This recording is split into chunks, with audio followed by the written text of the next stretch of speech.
Chapter 783. The surrounding players didn't expect such a thing to happen. It looked like he was killed, but instead of going to the resurrection point, he went to the prison. If that was the case, then Thousand Miles Drunk, who had been killing people like he was chopping vegetables, was actually doing a bounty quest. If they had known, they wouldn't have been so calm. Frankly speaking, although the surrounding players had the advantage in numbers, they were still afraid because they knew what kind of experts were present. Being forced to this point, they would naturally give it their all. This wasn't a city war, where dying meant losing levels. Facing such experts, no matter how many people there were, they couldn't guarantee that there wouldn't be casualties, especially when Qianli was drunk. Who knew how many sacrifices it would take to kill him? Losing levels wasn't just something that overpowered players were afraid of. Who in this game wouldn't be afraid of losing levels? Therefore, they were very happy to be able to attack their opponents without suffering any damage. Although they still had to continue to chase and threaten the resurrection point, the ones in charge were other players. Regardless of success or failure, the danger of losing levels wouldn't be their turn.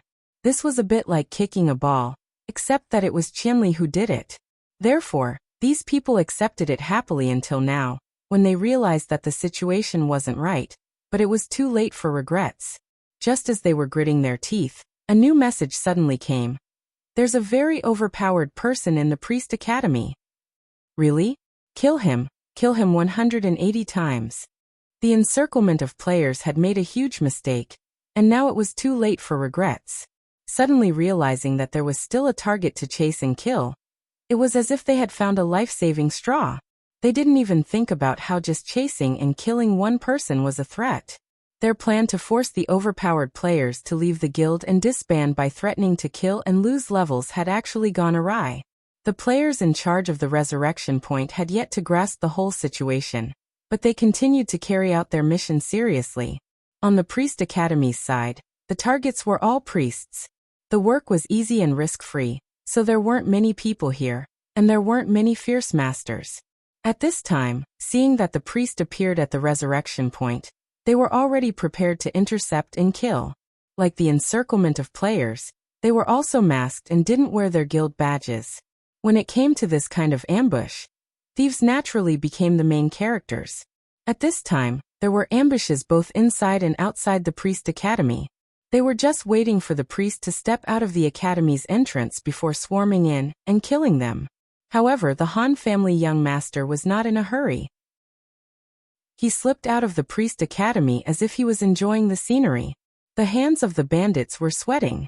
Just as this person was about to leave the resurrection point, he suddenly stopped.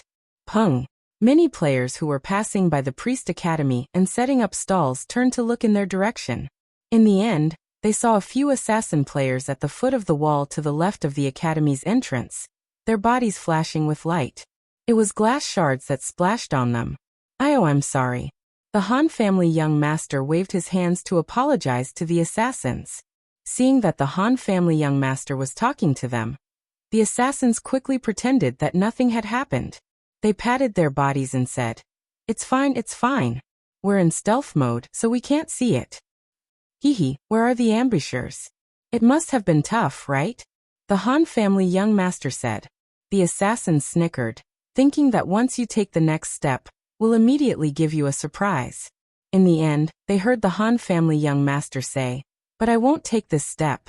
Are you in a hurry? The assassins were startled, but the masks they wore helped them hide their expressions. Then, one of them said, what did you say? We don't understand. Which guild are you guys from?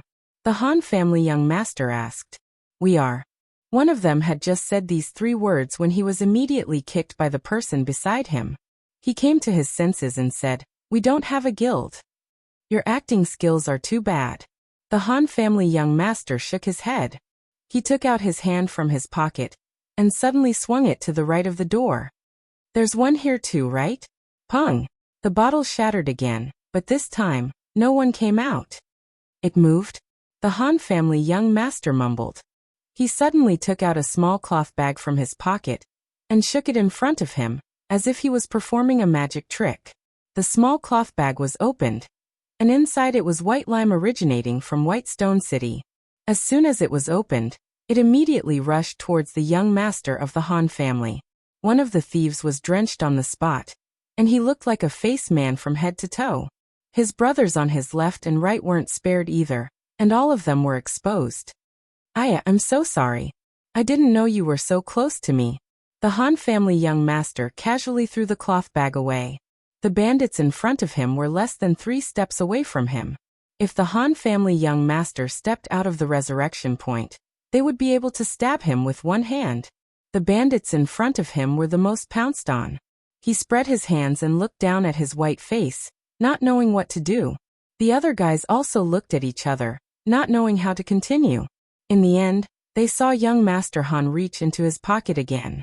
When his hand came out, it was another wine bottle. The 2 groups of bandits were startled. This fellow was going to throw things around again in the future, so they hurriedly prepared to dodge. However, this time, young Master Han just bit the bottle cap open and started drinking. He would never waste a bottle filled with wine. Just the few of you? Is there anyone else? The Han family young master asked. There were 2 groups of bandits. There were a total of 10 people. 5 of them were smashed by the broken bottles, while the other 5 were pounced on by the white lime. Even the mask couldn't hide their awkward expressions. Seeing the arrogant look of the Han family young master, they were a little indignant. Since their goal had been exposed, one of them couldn't help but say, "Come out if you have the guts." The Han family young master drank a mouthful of wine and ignored them. "We are targeting very overpowered. As long as you back out of very overpowered, we won't make things difficult for you." One of the brothers finally remembered their real purpose. They should have told them this line first. If the other party was willing to back out of very overpowered, then it would be better than killing them 10 times over. "Oh, can I join your guild if I back out?" The Han family young master asked. "This can be discussed. You back out first." One of them said. "Oh, what guild are you?" "We." "Fuck idiot. Shut up. Can't you see that this guy is just playing with you?" Another person kicked the stupid thief and then turned around to face the Han family young master. He showed a cold expression.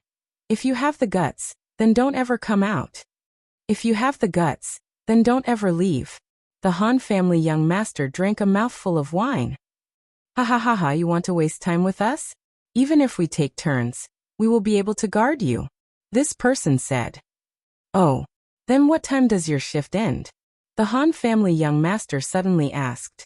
"None of your business. I advise you to leave now or else it will be too late," the Han family young master said. "Who are you trying to scare? Look over there." The Han family young master pointed. "What a childish trick."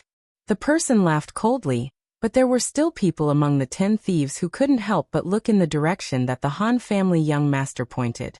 A black figure came into view. Black clothes, purple sword. Just this appearance alone made many people feel like they were going to drop a level. "Qianli is drunk." Finally, someone shouted. Gu Fei was already in front of them. He expressionlessly glanced at the Han family young master, then pointed at the 10 thieves in front of him to ask. The Han family young master nodded. Thus, Gu Fei's figure flashed in front of the 10 thieves, and his sword mercilessly swept away 5 of them. These assassins were enough to bully a priest, but if they wanted to deal with Gu Fei, they were still far from it. The very overpowered players obviously knew how hard it was to deal with Qianli, so they had stationed their strongest forces at the Mage Academy. Who would have thought that Qianli wouldn't even appear there? Gu Fei, who had completed a large number of bounty quests, activated his Windchaser emblem, and directly flew back to the bounty office. After handing in the quests, he quickly cleaned up his PvP points, and then came to pick up the Han family young master. The Han family young master was a priest, so he didn't have any PvP points. He couldn't use the bounty quest to send him to jail, so he was surrounded so tightly that he didn't have the time to do anything else. Gu Fei might as well just kill him back, since he was going to drop a level anyway. They were already in dire need of priests. During the city war, they had to rely on hired people to complete the battle.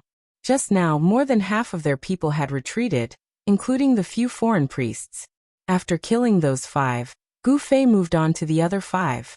The 5 of them didn't have any intention of fighting him, so they turned around and ran. Gu Fei killed one with a lightning spell, and the others were too lazy to chase after him. He turned around and looked at the Han family young master. Are there any more? There should be. The Han family young master looked around, including the priest academy. Where's Ainaro and Lin Sunsen? Gu Fei asked. These two, along with the Han family young master, were the last 3 remaining priests. I don't see them. If they're not offline, then they've already snuck out. Don't worry about them. Aren't they experienced? They were born to ambush others, so how could they be ambushed by others? If it wasn't for the fact that I was too talented and couldn't disguise myself, then I would have snuck out a long time ago. The Han family young master said. Gu Fei resisted the urge to vomit. He looked around, but he couldn't determine who the assassins were. The young master of the Han family was smashing wine bottles and scattering white ash. Gu Fei had killed 6 people the moment he arrived. The entire street's attention was attracted. Apart from the 3 of you and me, the others are all in jail. Gu Fei said. How did you do it? The Han family young master asked. With my bounty license, as long as I have PK points, I'll automatically receive the mission. I just followed the guild list and received the mission. Gu Fei said.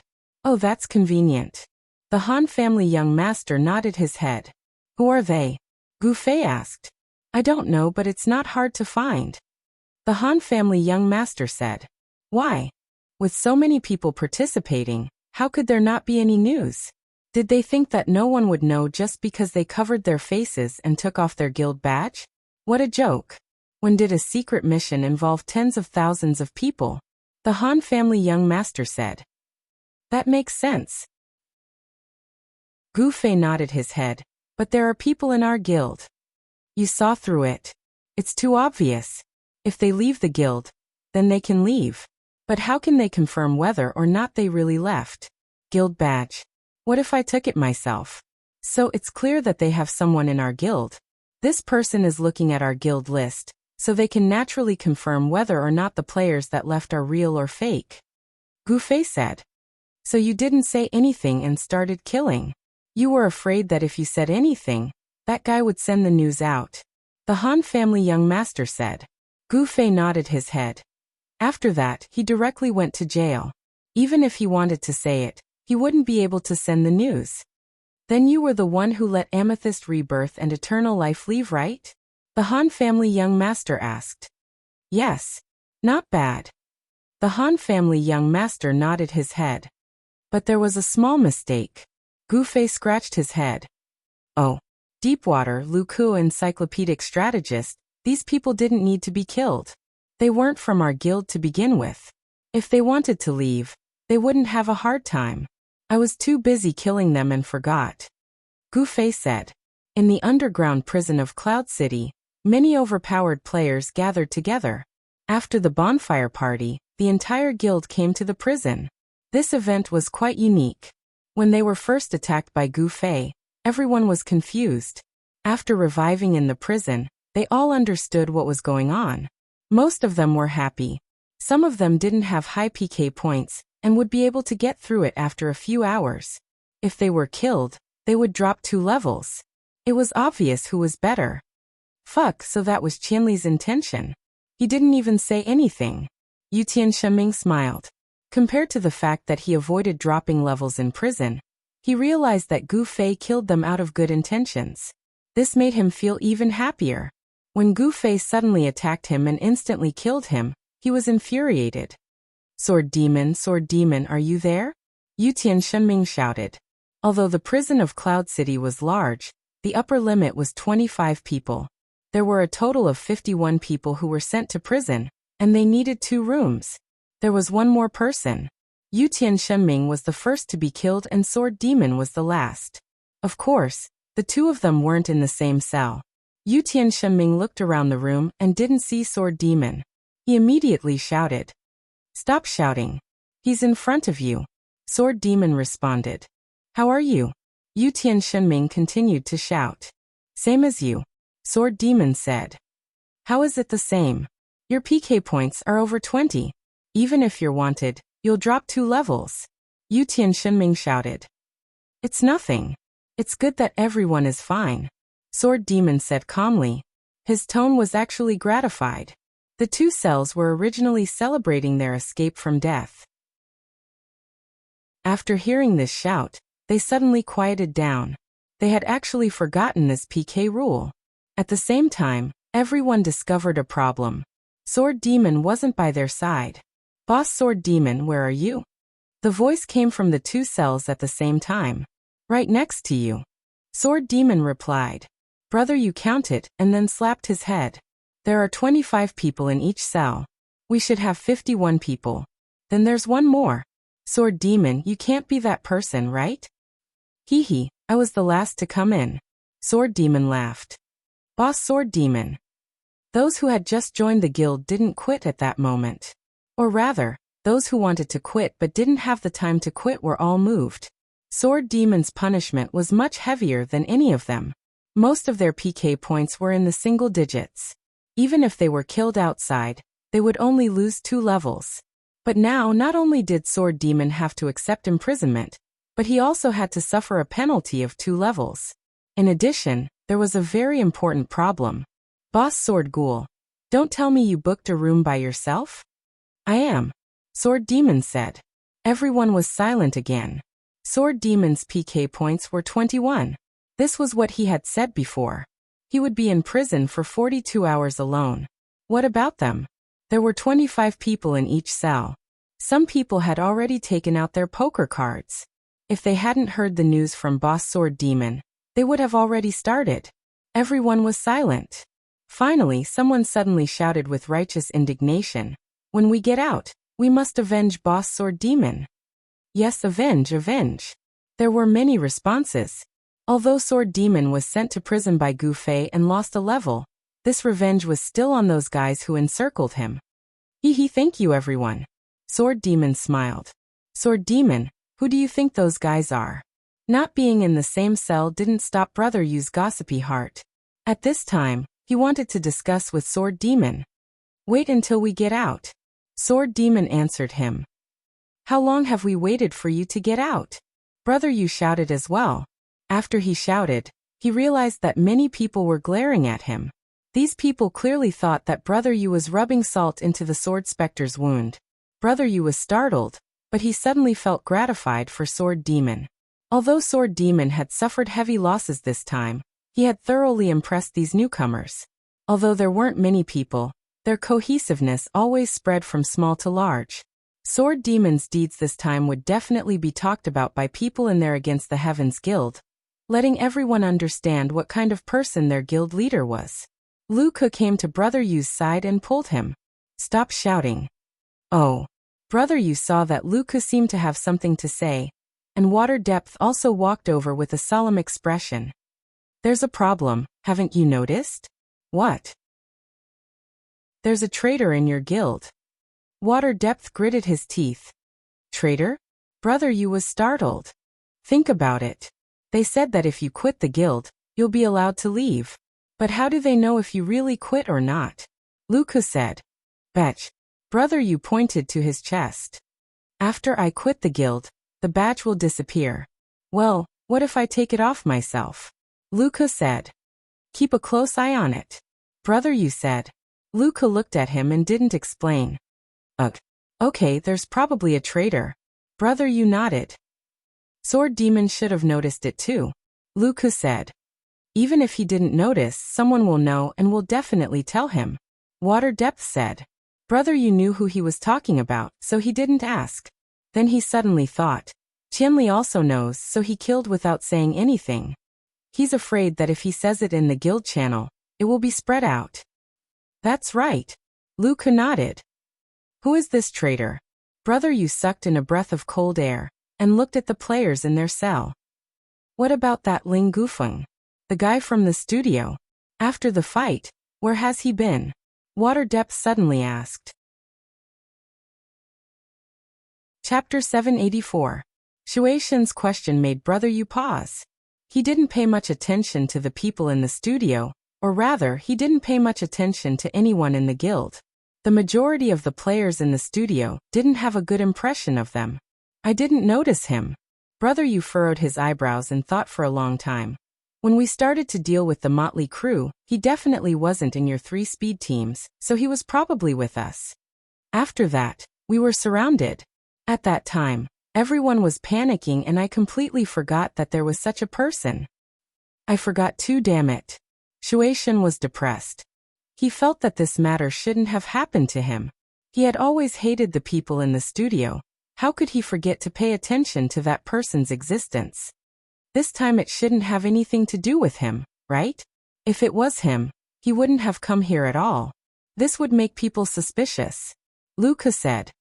Maybe he thought of this and purposely came to clear his name? Shueishan said. You're wasting your time. Luca said. Don't argue, don't argue. Right now the best thing to do is to dig out that person in the guild. Brother Yu said. What do you have in mind? Shueishan asked. I don't know, think about it. Brother Yu said. Think about it, think about it. There's plenty of time. Shueishan sighed and shrank into a corner. Brother Yu looked at the group of people in front of him and felt very distressed. He wasn't good at finding these kinds of things. Moreover, there were only half of the people here. Maybe the traitor was in another cell? Would there be people on the other side who would notice this? Brother Yu looked at the players in his cell and had a rough idea of who was there. South Sword, there was someone with a brain there. If it was him, he should be able to notice a lot of things, right? As Brother Yu was thinking, he suddenly heard a commotion in the cell. It was clear that they were using the limited items in their hands to pass the time. Brother Yu was speechless. At this moment, Sword Demon's voice suddenly came from the other side. Brother Yu, are you there? Yes. Brother Yu quickly answered. Let's calculate everyone's jail time. I don't think the opponent will let us go so easily. Let's choose a time to leave the prison together. It'll probably be better. Sword Demon said. Oh, I understand. Brother Yu replied. Then he turned to the other side and shouted. Danan, did you hear that? Count up everyone's time in that room. Got it. Jiannan's voice could be heard. Brother Yu immediately took out a pen and paper and went to work. Outside Cloud City, the news of the Priest Academy being killed instead of intercepting had come. The guild leaders who participated in this operation were a little uneasy at this time. The strongest, most terrifying, and most incisive opponent had actually completely escaped. Moreover, this person had even left behind words before leaving, making it clear that he was going to take revenge. This was too terrifying. Don't worry, he doesn't know who we are. Someone comforted the guild leaders in the channel. You idiot, with so many of us moving, it's too easy for information to leak out. It's not difficult to find out. One of them cursed. Fuck, then why did we cover our faces and hide our badges? Another person said. Fuck, if we can do it, then we'll do it first. Originally, we thought that this guy would definitely be taken care of by us. At that time, the insider gave us information that this guy's PK value was 78 points. Think about it, with this PK value, if he was killed he would directly drop 9 levels. Maybe he would kill a few more people, and after 80 points, he would be level 10. No matter what, he would have some equipment on him. Do we still need to be afraid of him? But now the situation is different. This guy actually escaped unscathed. Fuck, how did he do it? What are you thinking about now? Hurry up and think of a way to take care of him. That's right, we have no way out. This time if he doesn't die, then we're finished. Apart from the Mage Academy, the people at the other revival points can't be used for now. Everyone gather in the direction of the Priest Academy. We must keep track of Qianli Drunk's tracks. We also need to hurry back. Right now there are still people at the Priest Academy, right? There are. Where did Qianli Drunk go? He didn't go anywhere. He's at the revival point chatting with the Priest Han family young master. Chatting. Everyone fell silent. A strong aura of disregard deeply hurt everyone's self-esteem. This Qianli Drunk clearly knew that they would definitely gather people to surround him, but he still stood there chatting as if there was no one else around. Right. Get a wanted quest. Suddenly, someone reacted. He just killed a few more people, right? It's rare for him to have such a high PK value. If he wants to get a quest, let's get the highest one. That way, We won't have to worry about him running away. Running? Why the fuck would he run? Didn't you hear him chatting over there? Someone snapped. He's in the safe zone now. I think when our people surround him, he'll still have to leave. Things like teleportation scrolls are very convenient. So are we going to surround him or not? Of course we are. Wait, he left. Where did he go? Who knows? Anyway, the revival point appeared. Keep an eye on him, keep an eye on him. I know. Gu Fei and the Han family young master planned for a while before exiting the revival point together. Then, they walked towards the row of players outside the priest academy. When they arrived in front of a certain fellow, the two of them stopped. The Han family young master shook his head. His acting skills are too bad. It would be too strange for a street vendor to wear a mask. Therefore, this guy was not wearing any makeup. When he was noticed by Gu Fei and the Han family young master, his face turned ashen. He didn't know how he exposed himself, so he could only pretend to be calm. What would you like to order? You're still pretending. Gu Fei pulled out his sword and stabbed it into the ground. The players from both sides were startled and hid far away to watch. Big brother, there are so many people here, but you're the only one who keeps looking at us. Give me a good reason, said the Han family young master. This person was speechless. He felt that he had been peeking at them. It was very covert, and he only glanced at them once. How did he get noticed? Which guild are you from? Gu Fei touched his sword and asked. That person didn't answer. Have you identified your class? Gu Fei asked the Han family young master. Warrior. Give me the teleportation scroll to the warrior camp. Gu Fei extended his hand towards the Han family young master. Thus, the Han family young master handed over a scroll. If you don't tell me, I'm going to start. Gu Fei pulled out his sword from the ground. This person had an intense mental struggle. Should he betray the guild or give up on this level? After a moment of struggle, he finally made up his mind. He quickly sent a message to the guild. I've been discovered by Qianli. He's going to kill me. I'll sacrifice myself to lure him to the warrior camp. Get ready. At the same time, he raised his head and looked at Gu Fei. Will you let me go if I tell you? I can think about it. Gu Fei nodded. Just think about it. By the way, I suggest that you leave the guild after you tell me because your guild will go bankrupt.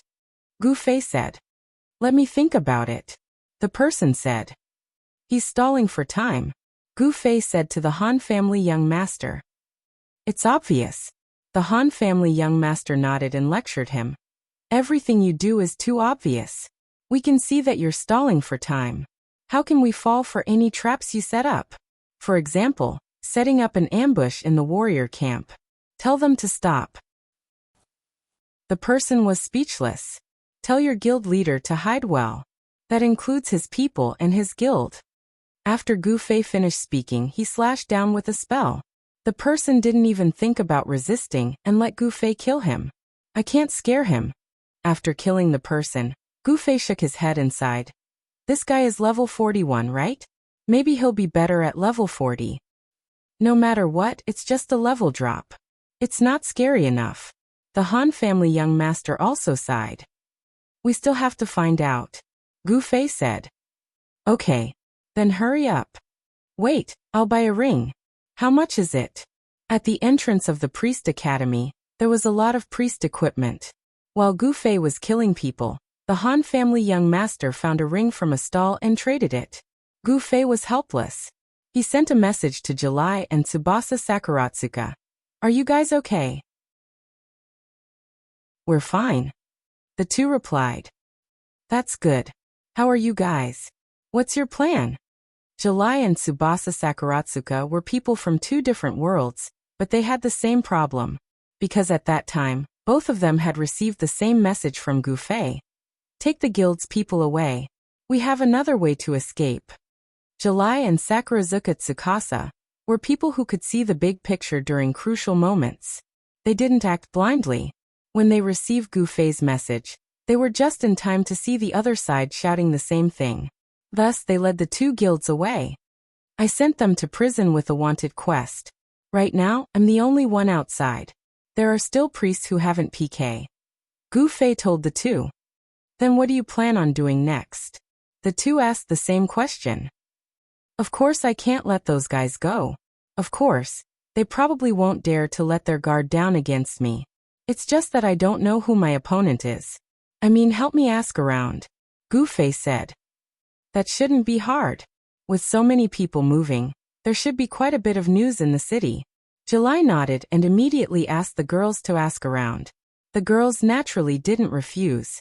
Only Slender Waist Dance rubbed her fists, wanting to find Gu Fei to kill people together. No need. Wait until they find out who the target is, then you can just kill them. Gu Fei made up his mind this time. I'm going to spend money to buy information right now. Slender Waist Dance was furious. On the other side of Immortal Amidst the Flowers, Vast Mang, who had a lot of experience in fighting, gave Gu Fei a plan. The second encirclement is obviously different from the first. There's a scale and a plan. Plus, there are people stationed at the revival points. It's a well-planned operation. This definitely isn't something that can be organized in a short amount of time. Even if the plan was implemented immediately after the city war ended, I don't think there's enough time. I think that this group was most likely formed during the city war. Besides, to be able to organize such a large scale, there must be a leader who can convince the masses. With Cloud City's situation, only the 5 major guilds have this kind of cohesiveness.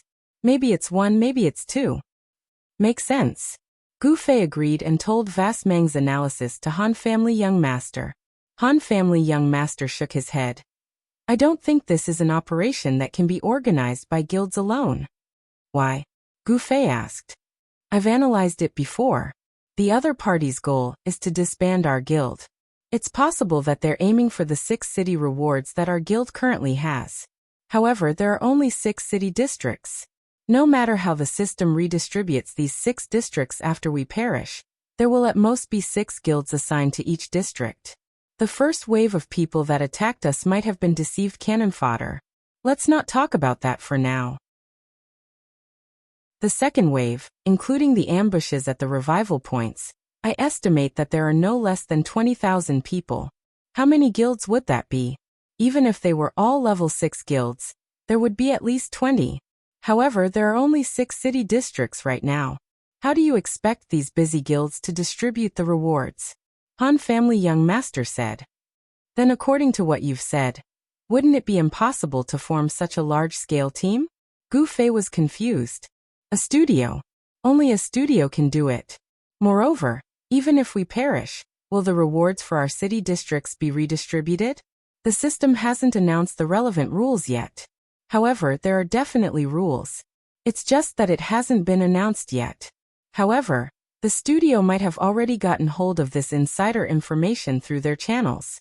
That's why they couldn't wait to make a move on us, a guild with a lot of weak districts. Han Family Young Master said. Wait, the target is our reward city district. This has always been your deduction, right? Gu Fei said. Or maybe the other party just wants to attack us and take revenge for our victory in the city war. Han Family Young Master nodded his head. I can only think of 3 reasons to attack us. First, it's for the reward of the city district. Second, it's like you said. They're dissatisfied, so they gathered together to vent their anger on us. As for the third, they saw our guild's potential, so they wanted to take our lives while we were still weak. First, it's for benefits. Third, it's because of the competition in the game. As for the second, it's because they're idiots. Only idiots can think of this. I think dying once and dropping a level isn't enough, right? Gu Fei's face darkened. I'll make it clearer. The first reason is for benefits. The third reason is for power. As for the second reason, it's for a moment of pleasure. Don't tell me that you firmly believe that such an organized and planned attack is just a matter of pride, and that you only want to feel good about it. There shouldn't be that many childish people, right? There shouldn't be that many childish guild leaders. Sword Without Oath, against the current, Unchung Mutsu, Black Index Finger, Gu Xiaoshang. Out of the 5 leaders of the 5 level 6 guilds in Cloud City, which one of them do you think would be so impulsive? Han Family Young Master said. Gu Xiaoshang. Gu Fei answered. The young master of the Han family was speechless for a moment, but then he said, she might, but if it was her, she would have led her men and charged straight at us. She wouldn't have hidden herself. And that's true. So you see, the second proposition doesn't hold water. Because the 5 guilds in Cloud City wouldn't do something so impulsive. Without them, we wouldn't be able to gather such a large team. Han family young master said. But you said before that the studio also has this ability. So we're back to the first proposition. Or are you saying that you think the studio would do something so impulsive?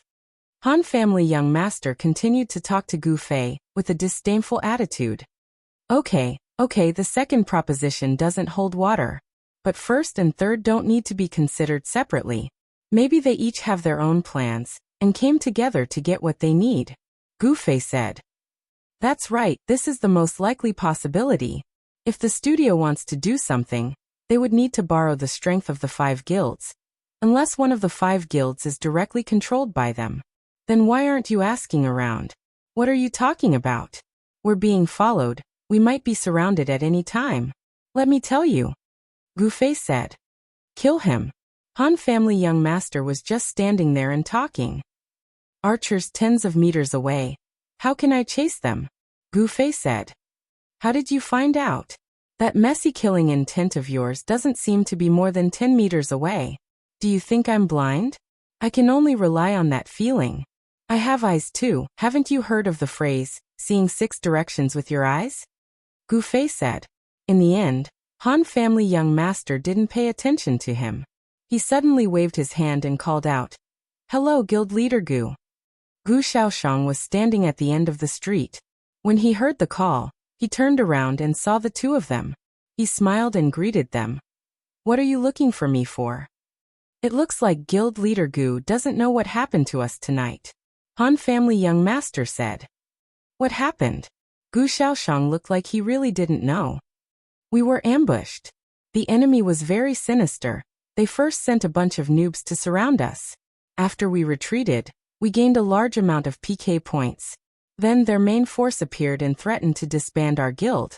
Including the motley crew at the beginning, there were around 30 to 40,000 people that participated in this ambush. Han family young master said. Is that so? I didn't hear anything about it. It looks like you 2 are fine now? This is a long story, let's talk about it later. I'm looking for you because the people who attacked us were all masked and didn't wear any badges. We still don't know where they came from. Han family young master said. Oh, about that. It was an event with tens of thousands of people, so there should be a lot of people that noticed it, right? I'll go ask for you guys right now. Gu Xiaoshang said. Thank you. Han family young master said. Alright, keep in touch. Actually, we don't have to meet for this. Gu Xiaoshang said. Then keep in touch. Han family young master waved his hand to send Gu Xiaoshang off. That's it. Gu Fei's face was expressionless. Use all the resources we can. Han family young master said. Then why don't we meet the other 4 as well? Gu Fei said. That's what I was thinking. Han family young master nodded. Who are you meeting next? I'm going against the flow. Han family young master said. That guy has a lot of tricks up his sleeves. I wouldn't be surprised if he participated. Gu Fei said. You're wrong. It's because he has a lot of tricks up his sleeves that he might not directly participate. But halfway through, he suddenly popped up to take advantage of the situation. He definitely won't miss out on something like this. Apart from that, who knows how many players he has sent out or bought from other guilds. He might not have participated in tonight's operation, but there's no way he doesn't know. That means we should look for him first. Why did we look for Gu Xiaoshang? Because he's close. What? I asked for everyone's location. We were closest to Gu Xiaoshang, so we went to see him first. Is there a problem? Chapter 785. You can just send a message, it'll be faster that way. Gu Fei wasn't interested in Han family young master's reason. That way? How do you verify if they're here or not? For example, Gu Xiaoshang. If she went outside the city to command the battle, then there's no way she'll be here at this time. Han family young master said. With a teleportation scroll, she can just fly back. Gu Fei said. That's still a waste of her scroll. Not bad, right? Despicable and boring. Gufei nodded. Guildmaster Countercurrent. As they spoke, the two found Countercurrent again. It was very close to where they found Gu Xiaoshang. Hello. What business do you have with me? Hee, don't tell me you don't know why we're looking for you. Han Family Young Master said. Just like what Han Family Young Master said, Countercurrent might not have participated in the siege, but he definitely knew about it. Even the slightest movement from any decent guild in Cloud City couldn't escape his eyes and ears. Could it be that you want to discuss the renovation of the guild base? Haha, then you've asked the right person. I'll introduce you to a player who specializes in interior design. I can give you a 20% discount. Going against the flow, he laughed, completely in line with Gufei's impression of him, cunning and scheming. It seems like you're still hesitating about the current situation. Han Family Young Master laughed. Even though he didn't have a close personal relationship with Against the Current, he had seen some of Against the Current's decisions in the guild. He had a pretty good grasp of Against the Current's mentality. Countercurrent clearly understood that he couldn't hide his cunning thoughts from Han Family Young Master, so he just smiled and didn't say anything. The current situation is that the enemy has a lot of people.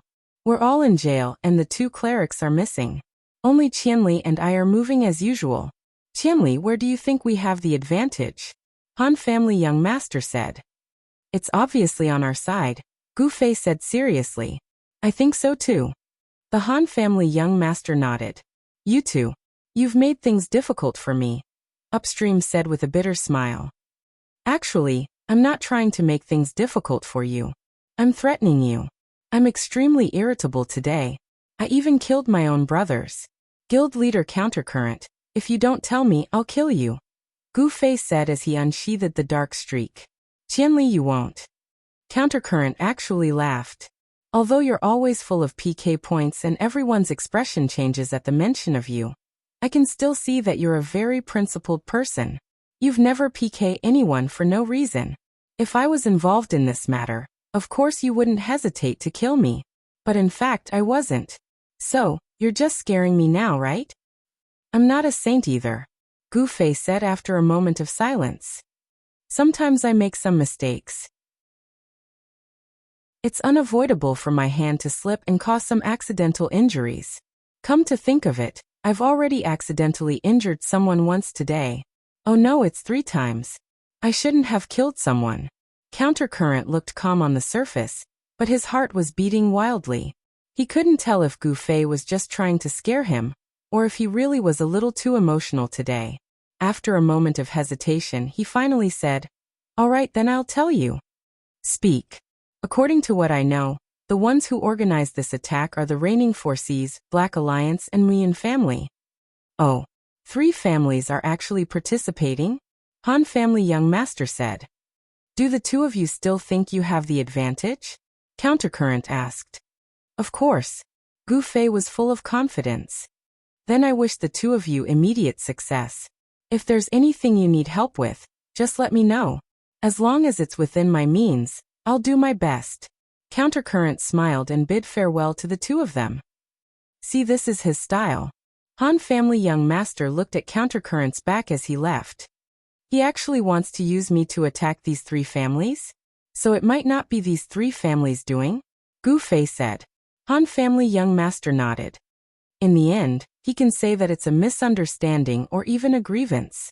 He didn't want to say it, but you forced him to say it. Too cunning. Gufei sighed.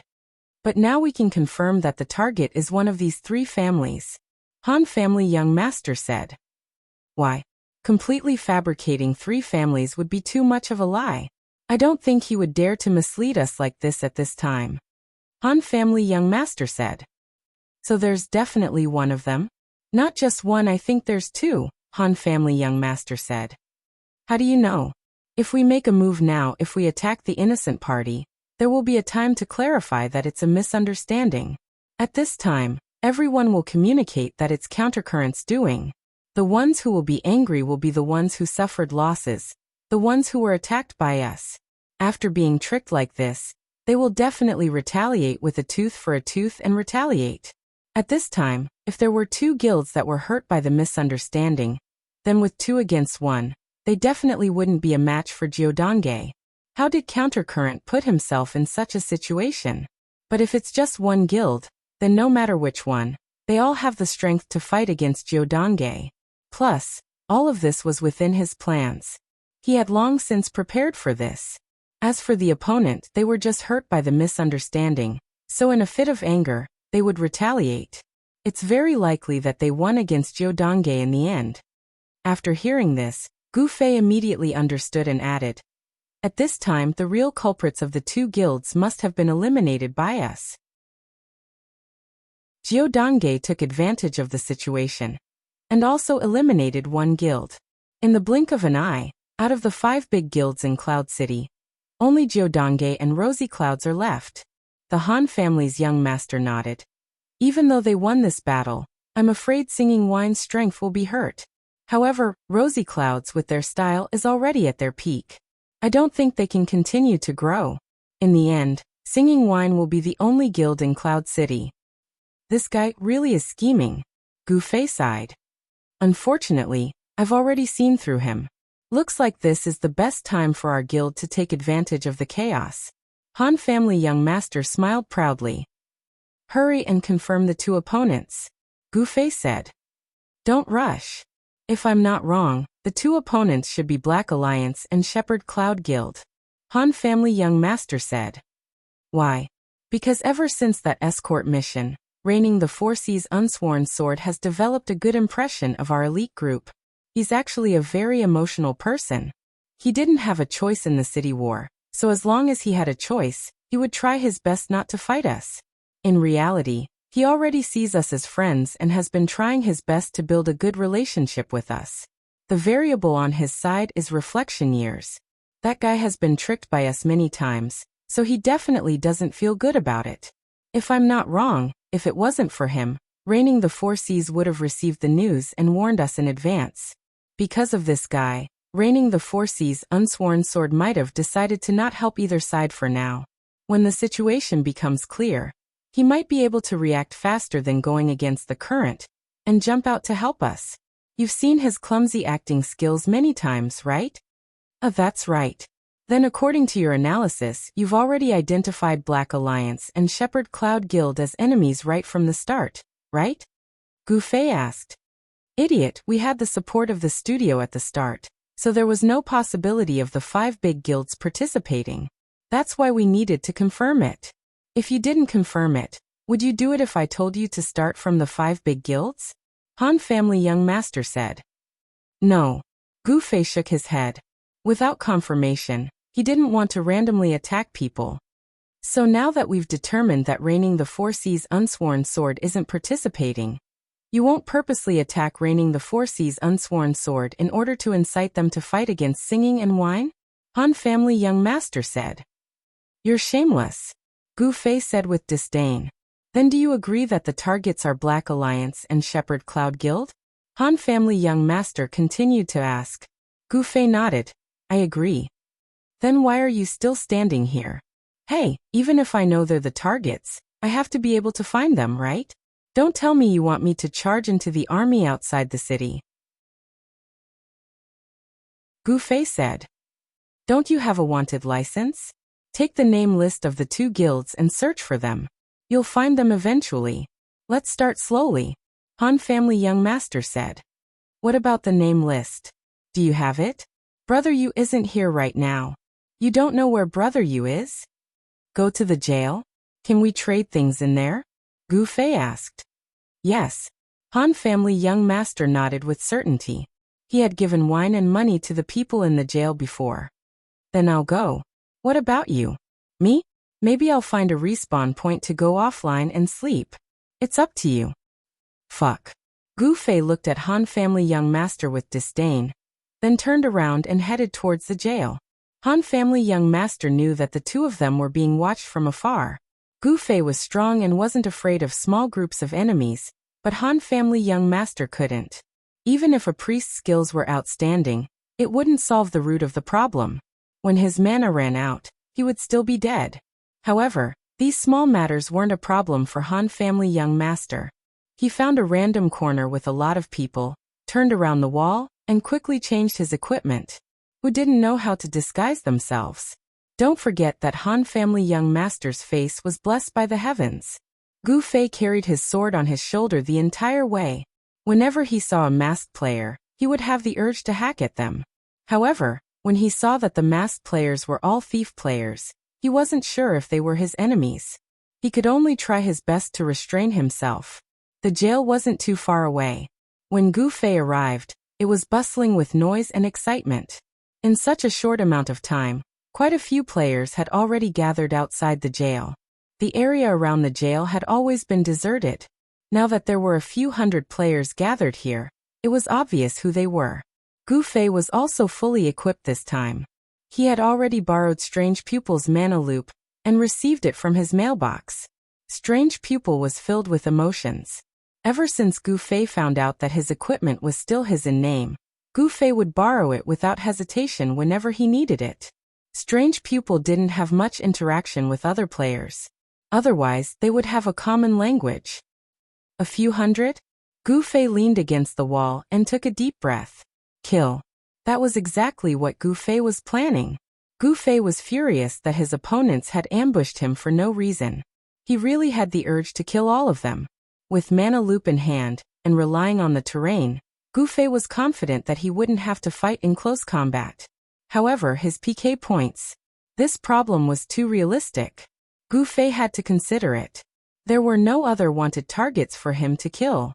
If he killed more than 30 people, the system guards would come to cause trouble, and he wouldn't even have time to run away. Therefore, he had to lure his opponents into attacking him first, then counterattack and eliminate them.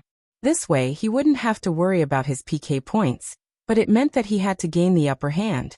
One against a few hundred, and he still had to gain the upper hand. The difficulty was much higher. Gu Fei gave it some thought and decided to do it. He had to avenge the 50 or so of his companions who had been sent to the jail. I have to see the opponents attack clearly, Gu Fei reminded himself. In the game, there was no system notification about whether it was active or passive. It was up to the players to judge. Normal players would stab and slash at each other, so it would be easy to judge. However, Gu Fei could easily dodge players' attacks. There were often times when a player's attack had only just begun, but he had already attacked first. With Gu Fei's experience, the system wouldn't judge this as a passive attack. At the very least, he would have to wait for the opponent to finish their attack. I'm going. Gu Fei clenched his fists. This was an unprecedented challenge. Killing hundreds of people. Hundreds was a few hundred. Gu Fei didn't even know how to count. With a whoosh, Gu Fei jumped out of the corner of the street, exposing himself to the eyes of the players outside the jail. He shouted, so many people." All the players looked over and were stunned when they saw Gu Fei. The entire place was silent for about 2 seconds. Finally, someone shouted, "Fuck, it's Qianli drunk." Everyone couldn't help but take a step back and put on a serious expression. Gu Fei's cheeks were streaming with tears. What was going on? These guys didn't dare to attack when they saw him? Had they already accepted their fate of being killed? Are they really not going to attack? Gu Fei was puzzled and took a step back. The players stared and continued to wait.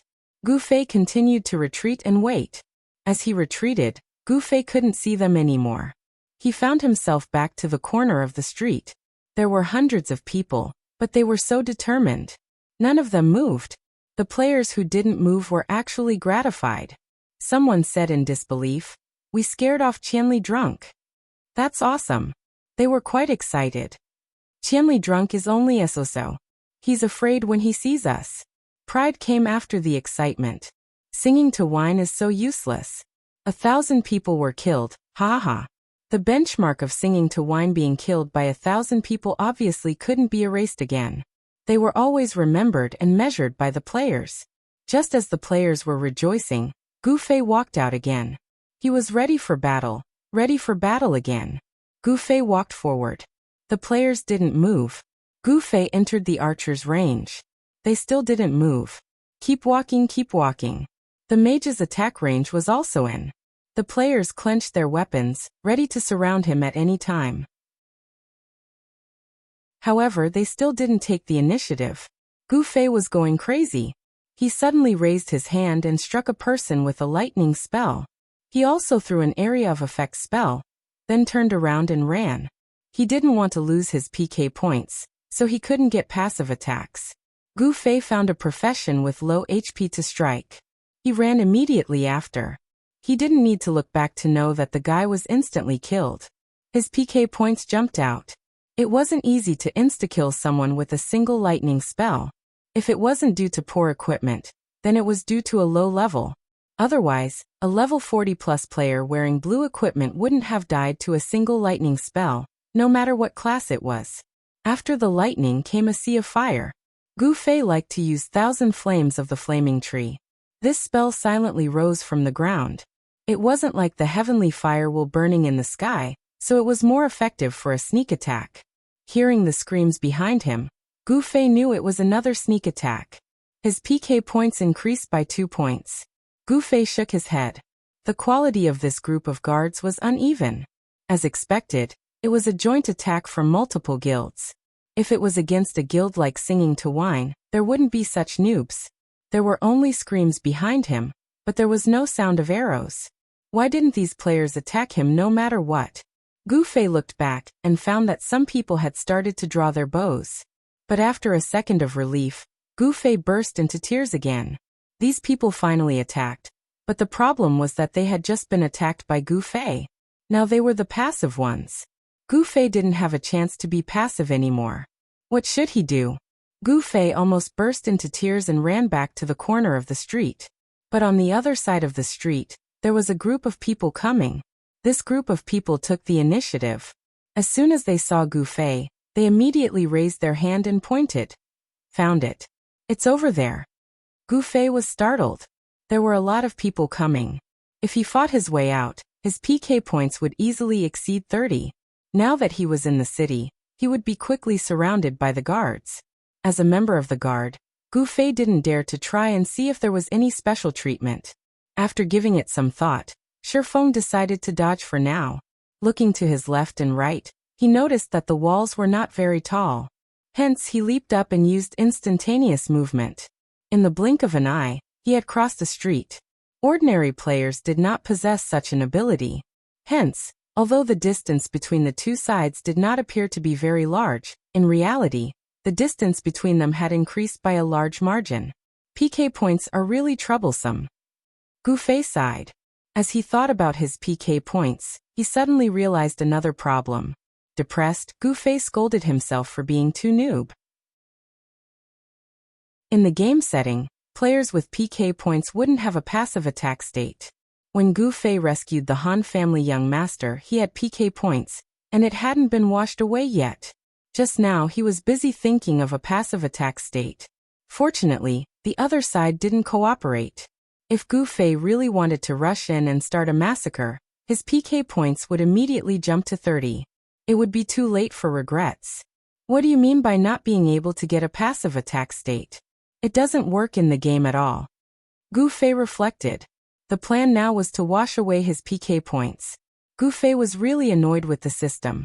He took out the wanted license, but he didn't know what to search for.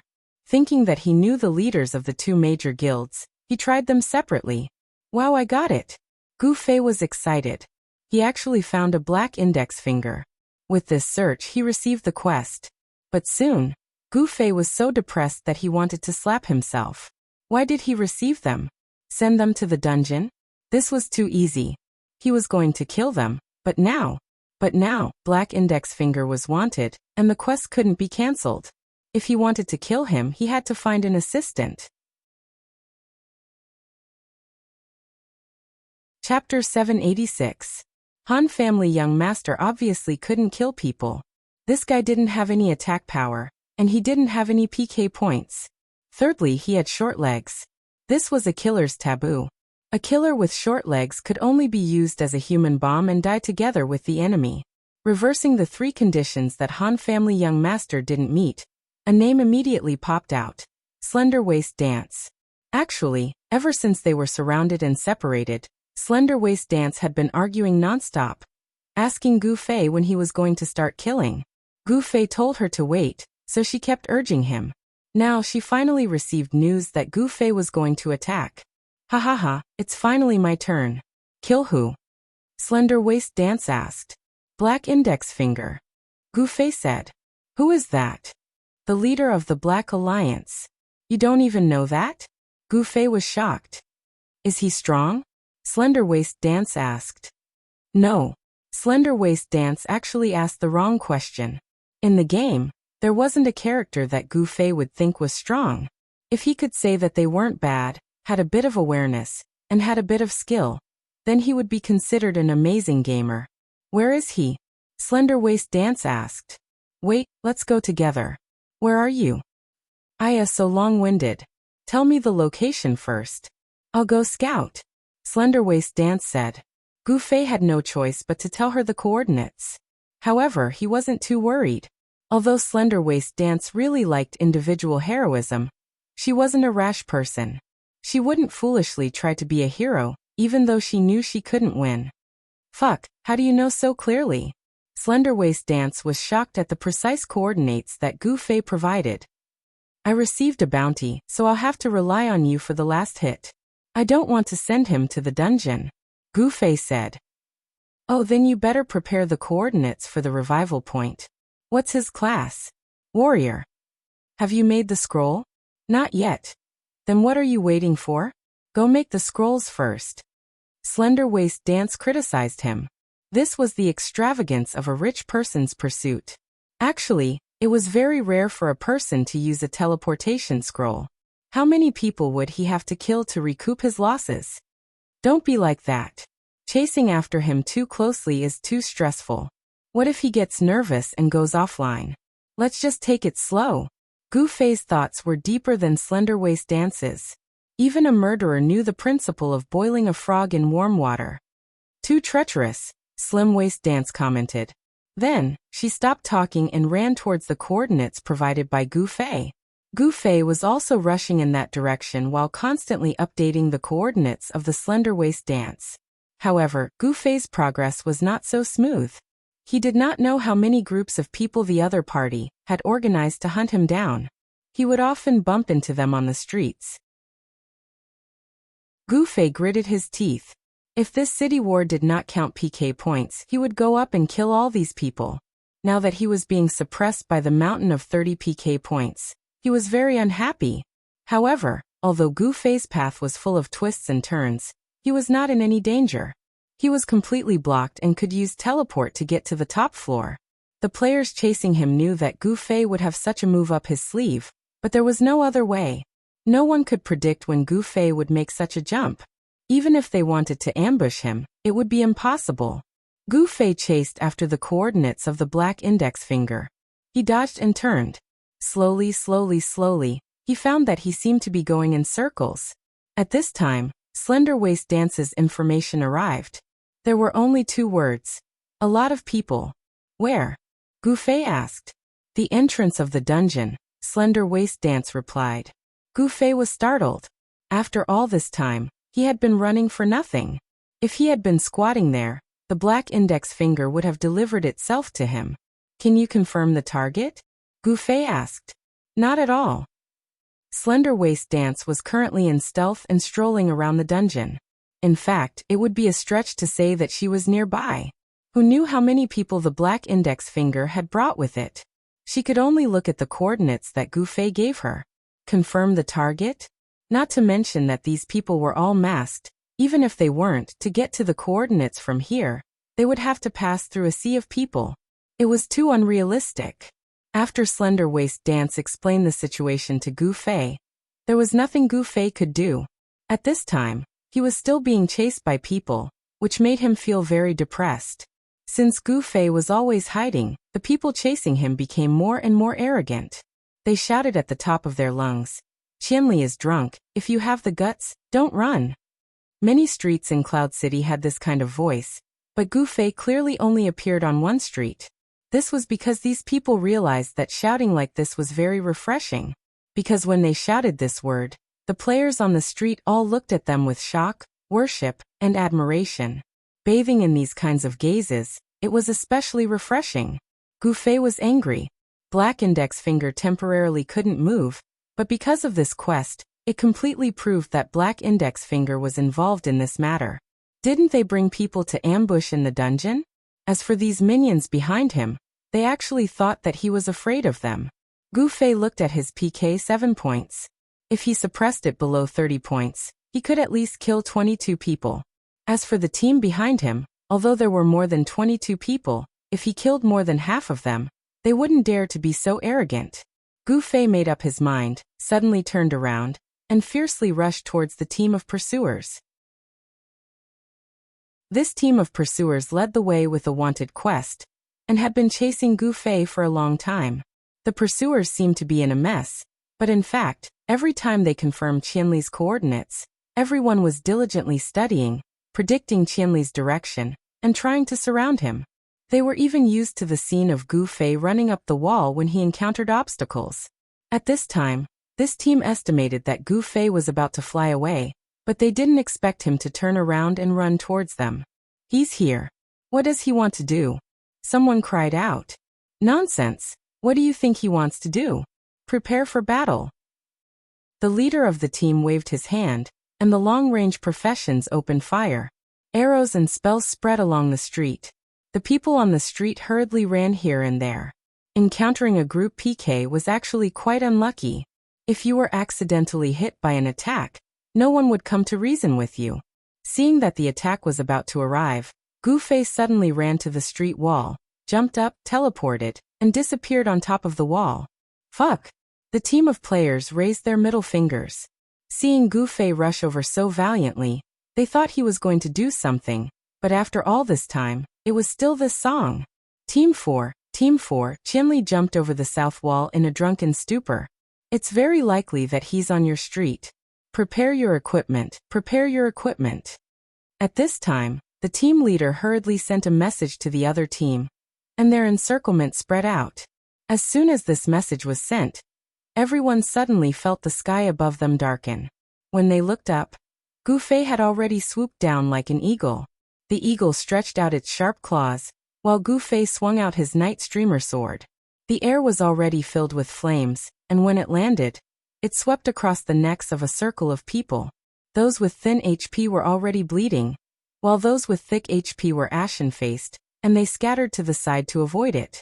Apart from his PK points, Gu Fei didn't care about anything else. After landing, he pointed his sword in a circle, and shouted Dual Flame Flash. Dual Flame Flash was still on cooldown, so it couldn't be used no matter how much he shouted. However, the players didn't think too much about it, and as soon as they heard this killing move, they were so scared that they retreated. In an instant, Gu Fei was in a circle. Gu Fei pointed his sword to his left and right, each casting a flaming wheel from the sky and 1,000 layers of flames. At this time, Gu Fei didn't dare to stack these two spells together. If these players were idiots and didn't dodge, and 20 of them died, then it would be very bad. Just now, when Gu Fei flew down, his dual flame flash had killed 4 people, and his PK points were now 11. "Don't panic, stall him," the team leader shouted. In reality, these opponents didn't know how strong Gu Fei was. This 50-man team didn't really want to take down Gu Fei. They wanted to stall him as much as possible, and wait for reinforcements. If they could achieve this goal, it would be a great achievement. If they wanted to deal with Qianli, don't mention strength, they would have to drown him in numbers. This was the current understanding of the players in Cloud City. These players created a circle around Gu Fei, and didn't take the initiative to move forward. They kept their distance, as if they wanted to trap Gu Fei like this forever. But with such a standard team, how could these short-legged classes keep up with Gu Fei's movement speed? Even if they were classes with speed, Gu Fei's professional footwork was enough to dazzle them. For experienced players, it was common for them to judge the opponent's movement during PK. However, the movement in the game was based on the attacks of the two classes, and the characteristics of their skills. But Gu Fei's PK was a completely different matter. He didn't take the normal path, and players relied on their experience to predict his movements. It was like playing the lute to a cow, and even if their predictions were correct, it was just blind guesses. With these 3 to 5 steps, Gu Fei had easily arrived in front of a group of people. At this time, The cooldown of Dual Flame Flash was over.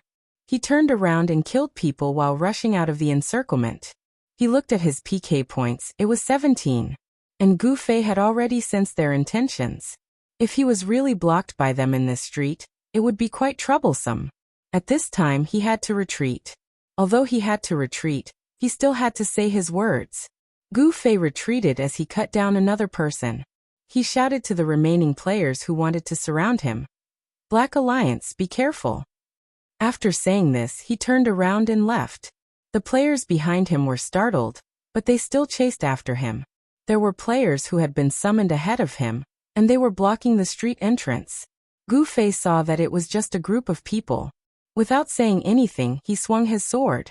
Dual Flame Flash's cooldown was over, and when the flames rose, the players could see it clearly. They wanted to dodge, but how could a normal person dodge Gu Fei's sword skills? No matter what kind of strange posture they used, they would definitely be hit by the sword. Balls of white light appeared one after another, throwing the team into chaos. By the time they came to their senses, Gu Fei had already rushed out of their encirclement and dashed away. The players roared and chased after him. But how could they catch up? With Gu Fei forcefully breaking out of the encirclement, the net that they had patiently set up before was ruined, and they had to start all over again. Apart from this, Gu Fei's words had also spread out. The Black Alliance players were all shocked when they heard this, and they subconsciously checked their masks and badges. Black Index Finger was also silently praying in his heart. In actuality, this was the real reason why they had hidden their masks and badges. Black Index Finger and the others obviously expected that with such a large number of people, it was only a matter of time before they were found out. However, who would be the first to be attacked? This was something that they couldn't accurately predict. But if they deduced it, a big guild like theirs would be the core, and the chances of them being the first to counterattack were much higher. At this time, everyone was masked and didn't wear badges, so it wouldn't be easy for the other party to identify them. This could be said to be an ambush in the worst-case scenario. In actuality, they really didn't expect the encirclement to turn out like this. They originally thought that they could force most of the other party to retreat in the wild, and then drown them in numbers. Once Qianli got drunk, these experts with PK points would lose all their levels and equipment, and then revive. Wouldn't they be easily defeated? Who would have thought that when Qianli got drunk, he could send those people to the dungeon to hide, and then escape alone and start a counterattack? Black Index Finger was quite glad that he hadn't been careless. At least he had prepared for this situation. Now he had become the first target of Qianli's drunk, but at least he couldn't find out which of the tens of thousands of people belonged to the Black Alliance, right? Gu Fei broke out of the encirclement and went straight to the wanted mission office. He had to dodge the guards along the way. Now that his PK points had exceeded 20, the guards would start chasing him. As he ran, he suddenly received a message. He opened it and saw that it was Han Family Young Master, asking him, "What's your PK points?" 23. Gu Fei looked at it and replied, "Are you going to wash it?" Han Family Young Master asked. "Yes, otherwise it'll be very inconvenient. In the future, I'll have to kill and wash at the same time." Gu Fei sighed. "Then do you think they won't set up an ambush at the wanted mission office?" Han Family Young Master said. Gu Fei was startled. When he flew back from the encirclement, there obviously weren't any ambushes, but now the situation had changed. Everyone knew the 30 PK points rule, and they all guessed that it wouldn't be convenient for him to break through 30, so he had to wash his PK points. Of course, Gu Fei could use his wanted license to accept missions, but that was combined with the license's search function. The wanted mission office's list of missions wouldn't be sent to his license. When he didn't know the player's ID, the wanted license wouldn't be able to accept missions, so he still had to go to the wanted mission office. This was an ambush waiting for him, so there would definitely be people surrounding and killing Gu Fei. He couldn't go to the wanted mission office. This is troublesome. Gu Fei was anxious. "Go to the mailbox, I have something to send you," Han Family Young Master said. "What is it?" Gu Fei didn't understand.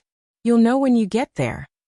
Gu Fei didn't know what this guy was up to, but he couldn't go to the wanted mission office, so he could only listen to his suggestion first. He ran all the way to the city gate mailbox, and sure enough, there was something sent by Han family young master. It was a teleportation scroll, and it was the kind that had coordinates. Wanted mission office's scroll? Gu Fei was confused. What use is this? They definitely have an ambush inside and outside.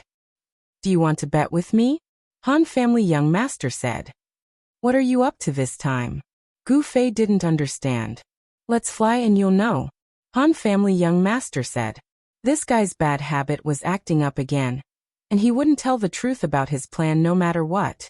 But Gu Fei could only choose to believe in Han family young master's judgment. He immediately slapped the scroll, and the teleportation circle landed and flew away. Gu Fei held his sword horizontally in front of him, even though he knew that this might not be of any use, and that the opponent might attack as soon as he saw the white light, and he might even die before he could see the opponent. Who would have thought that none of this would happen? In the wanted mission office, it was extremely quiet. Gu Fei was flabbergasted, but he didn't think too much about it, and hurriedly went to the console to accept the quest. He could accept multiple quests at once, and this special condition could also be used in this kind of situation. Gu Fei looked at the leaderboard, and saw that there were quite a few people with high PK points. At this time, he wasn't here to satisfy his quest addiction, but purely to wash away his PK points. Gu Fei calculated his PK points, and accepted the quest. Han family young master's message came again. Don't forget to make a few more coordinates for yourself. You probably come here often, right? I have the wind-chasing emblem, Gu Fei said. That's not the same thing, Han family young master said.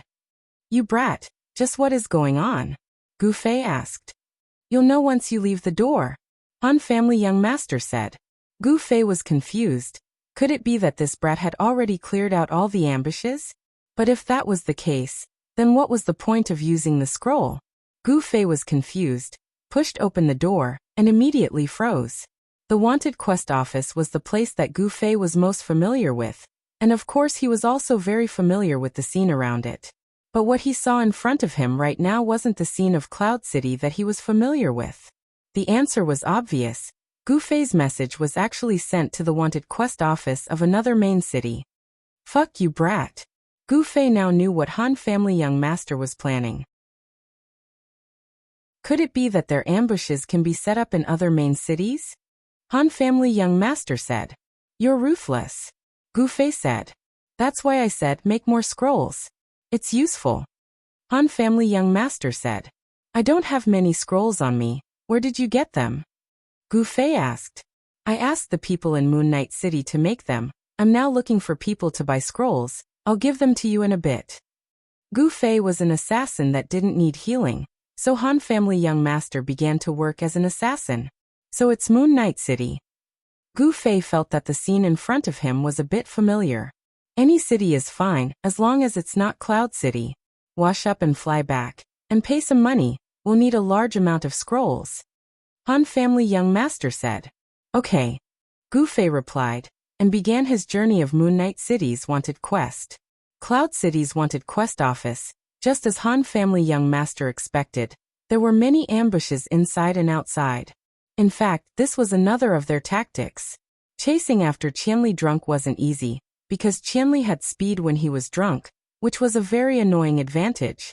People like Black Index Finger didn't have much hope for the chase, but he was looking forward to Qianli drunk killing the players chasing after him, and then running to the wanted quest office with a large amount of PK points.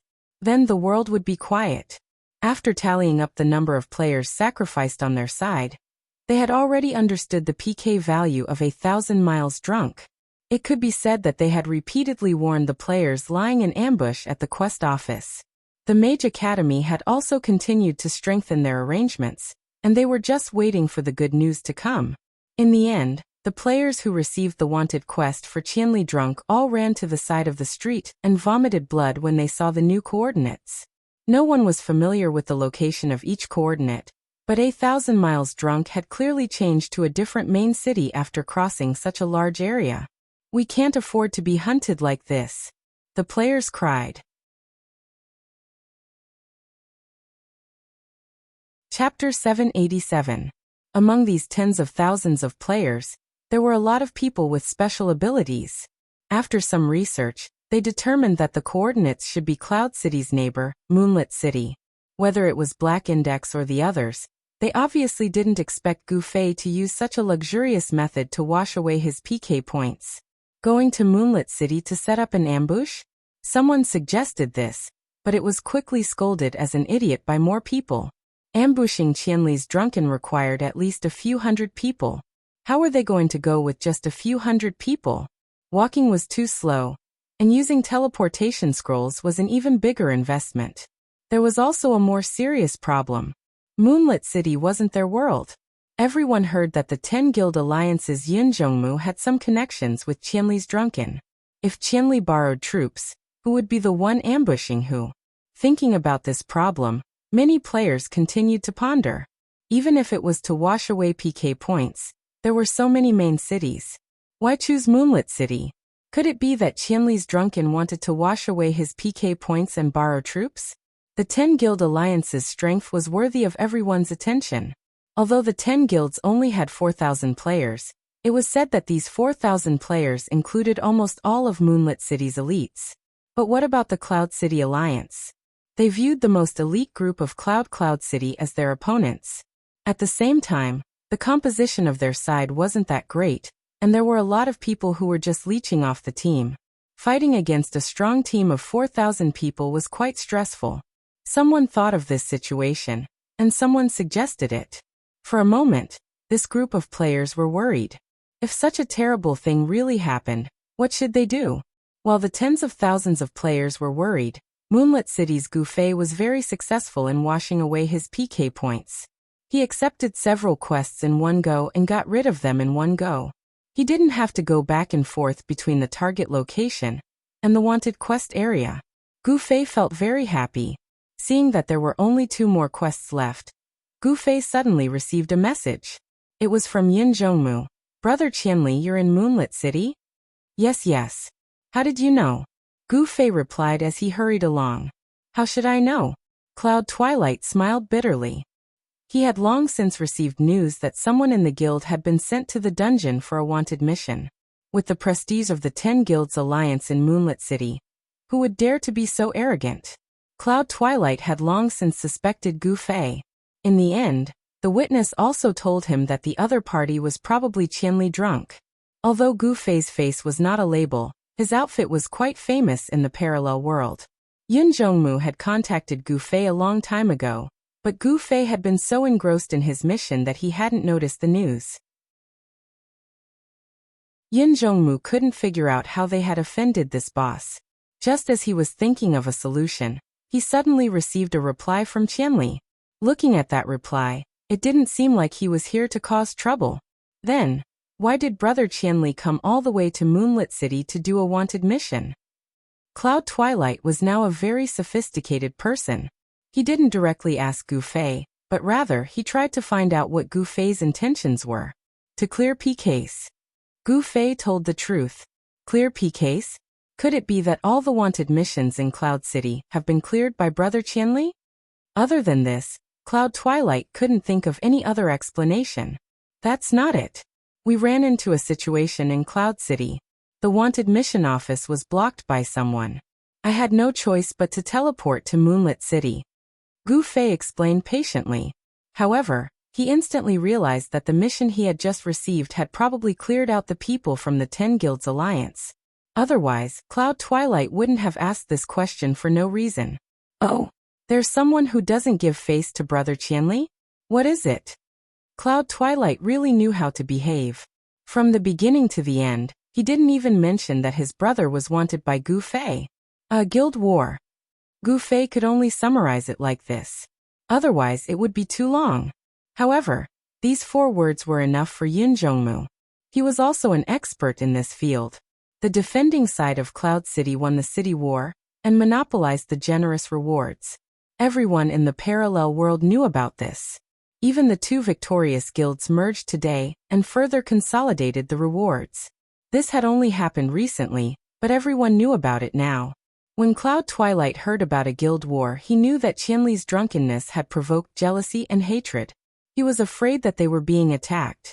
Moreover, seeing that Qianli was forced to clear PKs in Moonlit City, the other party probably wasn't just one or two guilds. Yin Zhongmu was now a thoughtful guild leader. If the opponent was one or two guilds, he would definitely help Gu Fei out of the spirit of brotherhood. However, given the current situation, he couldn't help but hesitate. Yin Zhongmu's heart was also in great pain. He missed his old self. Back then, he didn't care about the strength of the enemy or his own side. His brother was being stepped on, so of course he would do his best to help. But now, out of the 4,000 members, how many of them would be willing to help? Over at Cloud Peak City, the players were filled with worry. The 10 Guild Alliance's 4,000 elites had arrived, but they didn't know that everyone had their own problems. The 10 Guild Alliance did indeed have 4,000 elites, but they had to help a foreigner like 1,000 miles drunk. This wasn't in the best interest of the majority of the guild. Even if the boss, Cloud Twilight, wanted to help, he had to think about this problem. To be honest, let alone helping Qianli, when Qianli came to Moonlit City and put a bounty on the 4 of them, many people in the guild were very unhappy. They knew that the 10 Guilds Alliance and Qianli's drunkenness had a bit of history. They saw Qianli's bounty as not being good enough. 05 now. Cloud Twilight suddenly received another report. Gu Fei really took the time to talk to him, and found another target to take care of. Voices rang out in the alliance again. Even an old friend like Zhu Xian came to ask Cloud Twilight what was going on. What's going on? What bullshit? We're here to do bounty quests. It's not like your guild or your name is on the bounty. Who the fuck would know it's you? Serves you right for being too arrogant and having a lot of PK points. Now you're scared? Cloud Twilight was in a dilemma. Zhu Xian actually came up to him and scolded him. Zhu Xian, of course, wasn't afraid of Cloud Twilight and immediately retorted, "Damn you, don't you have any PK points?" Cloud Twilight felt guilty when he heard this. He looked at his PK points and saw that he also had 3 PK points, and it was quite fresh. Just now, a group of guild members had gotten into an argument with someone in the leveling area. Coincidentally, Cloud Twilight passed by and killed 3 of them without saying anything, scaring them away. At that time, he was quite proud of himself, but now, Cloud Twilight suddenly felt as if the words he had just scolded Zhu Xian were right next to his ears. Cloud Twilight didn't say anything for a long time, but Gu Fei took the initiative to send a message. "Boss Cloud, did I get someone from your clan for the quest? I'm sorry, the quest office can't tell where they're from, but it's over after one more." "It's not your fault, it's not your fault," Cloud Twilight hurriedly replied. "But they might come back later. Remind the brothers with PK points." That was all Gu Fei said. As for this reminder, it didn't matter if they had to hurry up and clear their PK points, log off and hide, or gather people to ambush and kill them. Gu Fei didn't care. He felt that he had some sort of relationship with Cloud Twilight. It wasn't very kind of him to use his guild members to clear their PK points without saying a word. In any case, Moonlit City didn't lack PK points. However, it seemed that the high PK points were all from the 10 Guilds Alliance. It would be a pity if they dealt with all of them. Gu Fei was actually quite conflicted, and he wasn't any less conflicted than Cloud Twilight. However, Cloud Twilight's personality was that if you respect me, I'll respect you tenfold. If you stab me, I'll kill your entire family. Seeing that Gu Fei was giving him face, he was very touched. He immediately threw the reminder into the guild. He didn't care what his guild members did. In the end, he asked Gu Fei, "Brother Qianli, are you in trouble? Let me see what I can do to help." Cloud Twilight made up his mind this time. He wouldn't do this in the name of the guild. He could at least give some personal help. Cloud Twilight believed that even in the 10 Guilds Alliance, there were many people who still remembered Gu Fei's friendship and treated Gu Fei as a brother. "Haha, that won't be necessary. I'm the last one. After I finish it, I'll hand in the quest and go back," Gu Fei said. "Who are you guys fighting right now? How are Boss Sword Demon and the others?" Cloud Twilight asked. Gu Fei was a bit angry when he brought it up, but he still calmly replied, "They're very safe right now. There are many opponents, and we don't know yet." Oh, Cloud Twilight didn't ask any more questions. He then congratulated Gu Fei and the others on their victory. When he turned around, he had already started contacting his old brothers and subordinates in the guild to talk about this matter. Gu Fei found the last target. He didn't have much to say, so he went up and killed him. He then quickly patted his Windchaser emblem and returned to the wanted quest office. After handing in the quest and clearing his PK points, he immediately felt refreshed and full of energy. Next, he returned to Cloud City using teleport scrolls. Gu Fei didn't have many scrolls left, but he changed them to within the city. He randomly took one and flew out of Moonlit City. At this time, the players in Cloud City who received the Get Qianli's Drunk quest suddenly found that their quest had failed. It was clear that Qianli's Drunk had cleared his PK points. Such a high efficiency made them feel that it was inconceivable. Qianli's Drunk was worthy of being called the king of wanted quests. He was skilled at doing quests to such an extent. He's coming back. Everyone was silent as they faced this question. Everyone gathered together. Don't be left alone. This was the decision that was made because they had to face Qianli's Drunk. Gu Fei returned. As soon as he stepped on the land of Cloud City, he immediately looked around to see if there were any masked people without badges. Unfortunately, he didn't find any. He then contacted the Han family young master and Slender Waist Dance. The Han family young master said that he had already contacted a large number of teleport scrolls. Although the price was a bit high, the coordinates were already set. There's a situation that you need to understand. After saying that the scrolls were in place, the Han family young master continued. What situation? Gu Fei asked. Obviously, this transaction was done through the studio. But haven't we always suspected that the studio is a participant in this incident? Then this pile of scroll business is very likely to be used. Because they know why we want this batch of scrolls. Therefore, the coordinates of these scrolls are very likely to be a trap. The Han family young master said. You mean we can use this to test the studio that is playing tricks on us? Gu Fei asked. That's right. Can you be any more sinister? Gu Fei sighed. It's just a small trick. The Han family young master said. On one hand, you get people to provide us scrolls. On the other hand, you're really something. Gu Fei said. Of course. But what I want to ask is, you mean I have more than 20 PKs on my back, and then I go into a trap that is obviously targeted at me? Gu Fei asked. It's quite difficult. The Han family young master said. Indeed. Actually, to do this test, I don't have to do it. I'll watch you do it. In a while, immediately send a scroll from each studio that you contact. I think even if the other party doesn't attack you, if they want to deal with my trap, it will definitely be a big scene. It should be enough for you to see. Even though you'll die after this, we should be happy that your level isn't worth much. Gu Fei said. Yes, this is the safest method.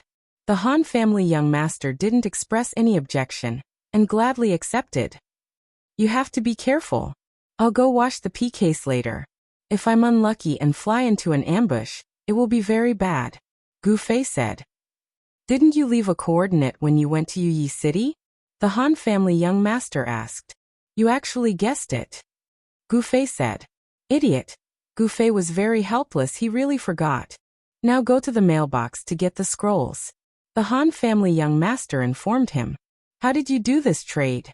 No matter if it's a face-to-face trade or a mailbox trade, there will always be a time when you'll be exposed.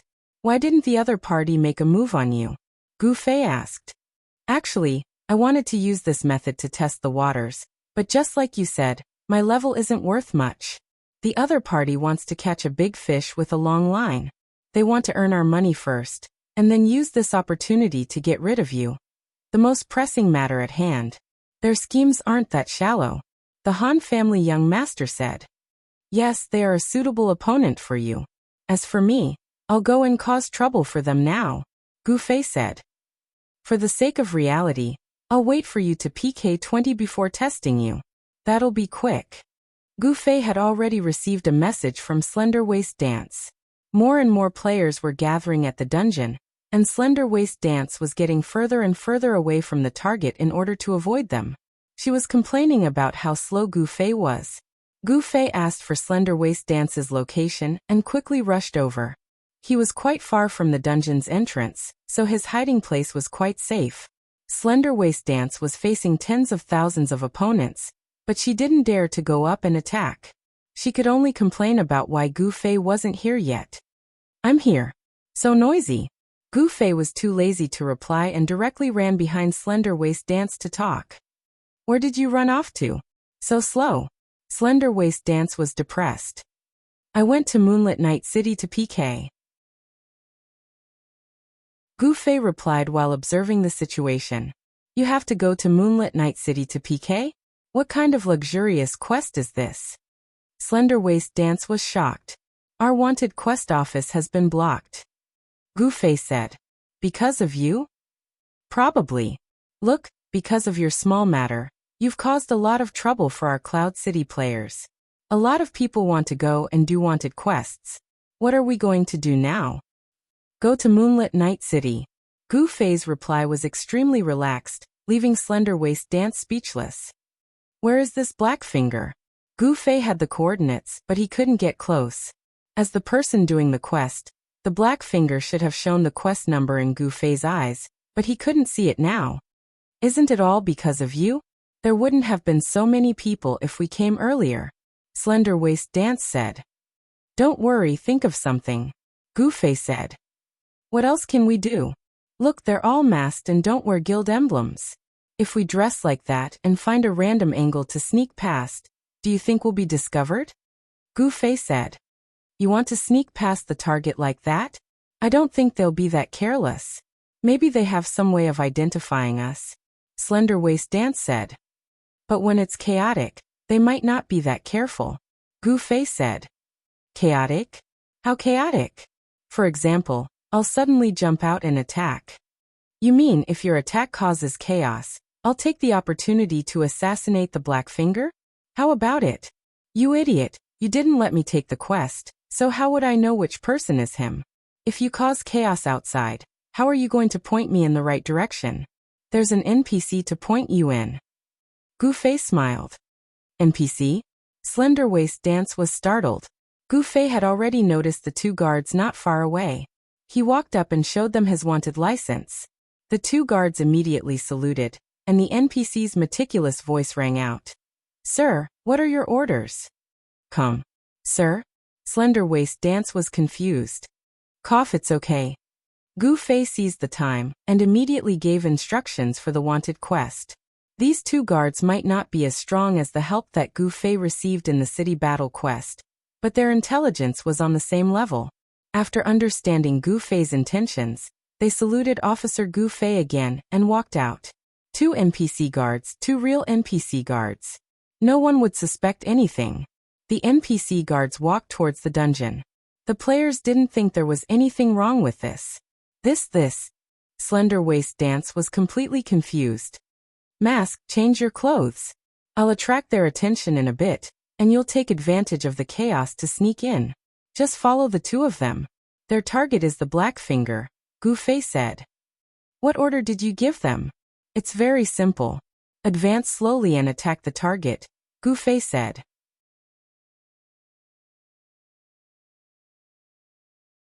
Chapter 788. Why would they listen to you? Slender Waist Dance was full of questions. "Quest reward. Remember, the last hit has to be you," Gu Fei reminded her. "What if it's not?" Slender Waist Dance still had questions. "Maybe they'll complete the quest for me," Gu Fei guessed. "I'm not sure, it's the first time I've done this."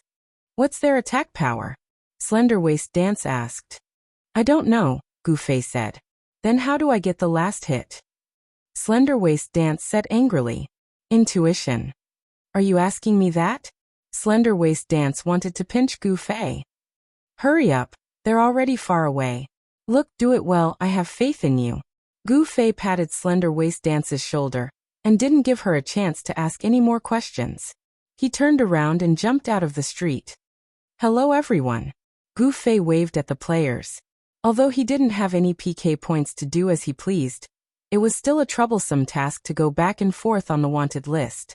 Gu Fei felt that it would be better if he could attack passively. "Qianli drunk." The players who were greeted quickly recognized Gu Fei. Shouts of Qianli drunk echoed outside the dungeon. It wasn't clear if they were welcoming or hostile. There were many players here, so they were naturally very confident. When they saw Gu Fei's arrogant appearance, they immediately came out to greet him. Facing 10,000 people, Gu Fei would be crushed in an instant. This place had to use the terrain. After dodging the incoming arrow, Gu Fei accurately cast a lightning spell on the archer's body. Instant kill. This archer was obviously not a very powerful fellow, as he was killed by a lightning spell. Gu Fei checked himself again. He didn't have any PK points. This was a successful passive counterattack.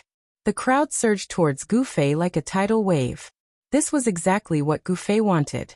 He immediately retreated, but he didn't look like he was running away. Instead, he looked like he wanted to use the terrain of the street to fight to the death. Gu Fei did not dare to underestimate his opponent's intelligence. He suddenly jumped out and shouted a few words, then turned around and ran. It was too obvious. Anyone would think that there was a conspiracy. Gu Fei retreated back to his original hiding place. He glanced at Slim Waist Dance from the corner of his eyes. He was anxious, but it was not appropriate to remind her. After all, his opponent was right in front of him. Just as he was worried that his messaging skills were too low and he wouldn't be able to prompt him in time, the figure of Slender Waist Dance finally began to fade. The girl had entered stealth. Gu Fei heaved a sigh of relief. The incoming arrows and spells were all rumbling.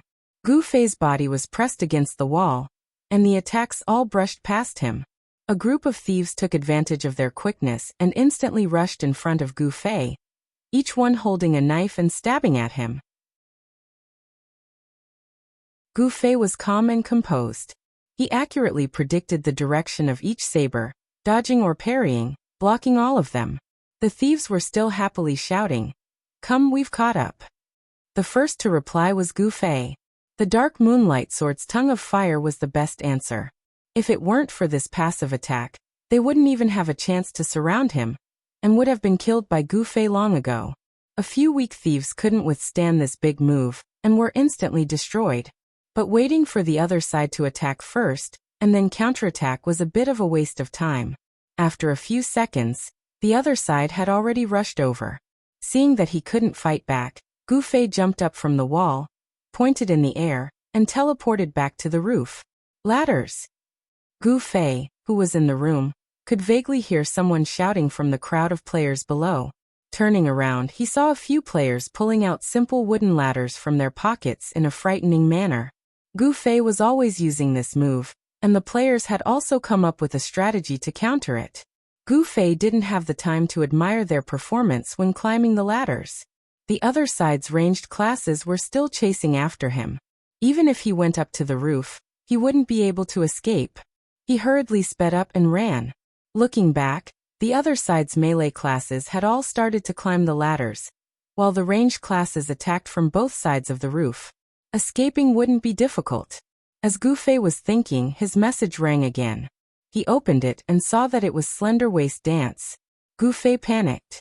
He thought that the girl had failed, but when he looked at the content of the message, he realized that wasn't the case. Slender Waist Dance was asking a question. How do I escape after I succeed? That's a test of your wits and courage. After saying that, Gu Fei was sweating. He had really neglected this matter. This wasn't a good time to joke. After that casual reply, he hurriedly added, "If you can't do it, come back first. We'll think of another way." "You piece of trash." Slender Waist Dance replied and went silent. Gu Fei didn't know what she was planning, so he hurriedly sent another message to ask. In the end, he was scolded. "You're so noisy. Don't get in my way." Gu Fei hurriedly shut up and ran in silence. After running a few steps, he suddenly thought, why did I start to focus on running again? Wouldn't this make people suspicious? I have to get into a fighting stance. Looking at the cooldown, I teleported away. I looked behind me and saw that the thief wasn't running as fast as the archers on the streets. As for the short-legged archers, they had already pulled away from me. Gu Fei analyzed his left and right. He felt that the archers on the left side of the street were ahead by a body's length, so he could reach them 2 steps earlier. As such, he didn't hesitate to jump down the left side of the street. As long as an archer's level was high enough and their equipment wasn't too bad, their speed would definitely be faster than Gu Fei's. At this moment, these archers had almost caught up to Gu Fei. They raised their heads and shot wildly, thinking that if they continued to chase after Gu Fei for a while longer, they would turn around and shoot back. The archers were caught in the middle of a group of melee players. As usual, they panicked. These archers had shot countless arrows while chasing Gu Fei. Gu Fei estimated that he had been in a passive position for a long time. As soon as he landed, he didn't get up. Instead, he turned around and used dual flame flash, instantly killing more than 10 people on the spot. After that, he used Thunder Palm, Lightning Spell, and normal attacks. These archers were too united in their pursuit, which gave Gu Fei an opportunity to kill them. Gu Fei then threw 2 AoE spells into the crowd. There was no space to dodge in the middle of the street. Those who dodged were squeezed in, screaming in fear. Flames lingered in the air. Gu Fei didn't waste any time. Sword light flashed, and he was like a butcher. At this time, the thieves on the rooftops finally caught up. One by one, they flew up to fight with Gu Fei. Gu Fei wasn't afraid of these two classes, but there were just too many of them. If it was just the archers, then it would be fine. Archers were a class that couldn't attack. They wouldn't be able to use their full strength when passing through the crowd. However, thieves were different. If this sea of people flooded over, even Gu Fei wouldn't be able to hold on. Unless dual flame flash had no cooldown and he had infinite mana, he wouldn't be able to hold on. After swinging his sword for a while, he saw that more and more thieves were coming down. Gu Fei laughed. "I can fly. Can you guys?" After saying this, he stepped on the other side of the wall and teleported back to his room. The pursuing players shouted and shouted for the players with ladders. But the problem was that the ladder had been used earlier, and the person who had collected it was now at the very end of the line. The group of thieves could only stare helplessly as they hurriedly sent messages to the other players, telling them to go around to the other side of the street. Gu Fei, however, smiled disapprovingly. Why didn't these guys familiarize themselves with the terrain? Not every house was sandwiched between 2 long streets. If they were all the same, then how boring would the city be? Gu Fei dodged the arrows and leaped away from the rooftops. At this moment, Gu Fei's PK value was already stacked up. Previously, when a large group of thieves rushed over, and several archers abandoned their bows and pulled out their swords to fight Gu Fei to the death, Gu Fei really couldn't care less about passive attacks. Once his PK points were up, the active and passive rules became ineffective. Every person he killed gave him a point. At this time, Gu Fei already had 17 points. In his mind, he was just casually killing, but he had already killed so many people. His opponents were too cruel. At this time, the young master of the Han clan happened to send a message to Gu Fei, asking about the battle situation. "I killed quite a few. Can I start now? Go." The Han family young master's original idea was to test the authenticity of these workshops. He had kept a scroll from each workshop. Now that the time was ripe, he immediately teleported to investigate. Back to Skinway's dance. Of course, this girl wasn't the simple-minded type. She had initially used stealth in order to blend into the crowd without anyone noticing. Although maintaining stealth while advancing behind the 2 NPCs was an excellent method, if the other party had an anti-stealth skill that could detect her presence, then her movements would be too suspicious to explain. Therefore, the best way was still as Gu Fei said. Take advantage of the chaos, and when no one paid much attention to each other, she would be able to blend in. The other side gave Skinway's dance an order. Gu Fei suddenly appeared. Although he tried his best to pretend that he was going to fight to the death, anyone with a bit of common sense would not think that Gu Fei wanted to kill so many players at once. Not to mention his ability, just the PK limit of 30 points was enough for the opponents to think that Gu Fei wanted to kill so many players at once. Therefore, when Gu Fei suddenly came out to provoke them, they would only think that he was trying to exhaust their strength, and at the same time, think that he was trying to divert their attention. However, they guessed wrong about Gu Fei's purpose of diverting their attention. These people stood guard outside the dungeon, mainly thinking of taking care of the players who came out of the dungeon. At this time, it had been a while since the encirclement began. If the players only had a little PK value, They were very close to being released. Black Index Finger naturally thought that Gu Fei was trying to divert their attention to create an opportunity for the players who came out of the dungeon to escape. Of course, it was impossible to leave openly, but as long as they were not attacked for a few seconds after coming out, they could use a teleportation scroll. Therefore, while chasing after Gu Fei, the leaders calmly gave orders and concentrated their firepower at the dungeon entrance. Some of them went to chase after Gu Fei, while others concentrated at the dungeon entrance. Skin Waist Dance moved in that direction with such an opportunity, not arousing any suspicion. Everyone only thought that she was a member of the guild who had also received orders to defend the dungeon entrance. Skin Waist Dance moved in this direction, but her eyes were fixed on the two guards. The players were completely unprepared for these two guards.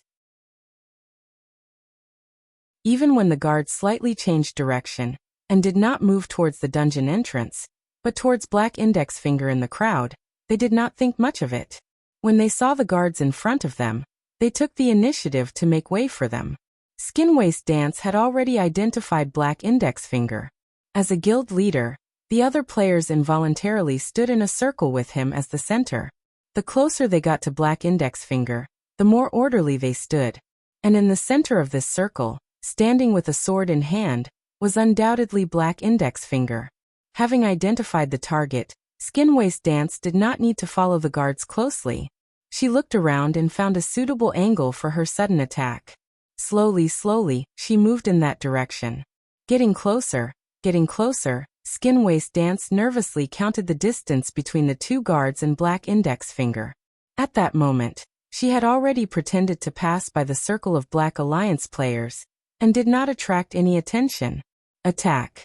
Suddenly, Slim Waist Dancer saw two guards unsheathing their swords at the same time. Suddenly, they charged towards the Black Index Finger. This unforeseen event was too sudden. No one expected these two NPCs to suddenly attack.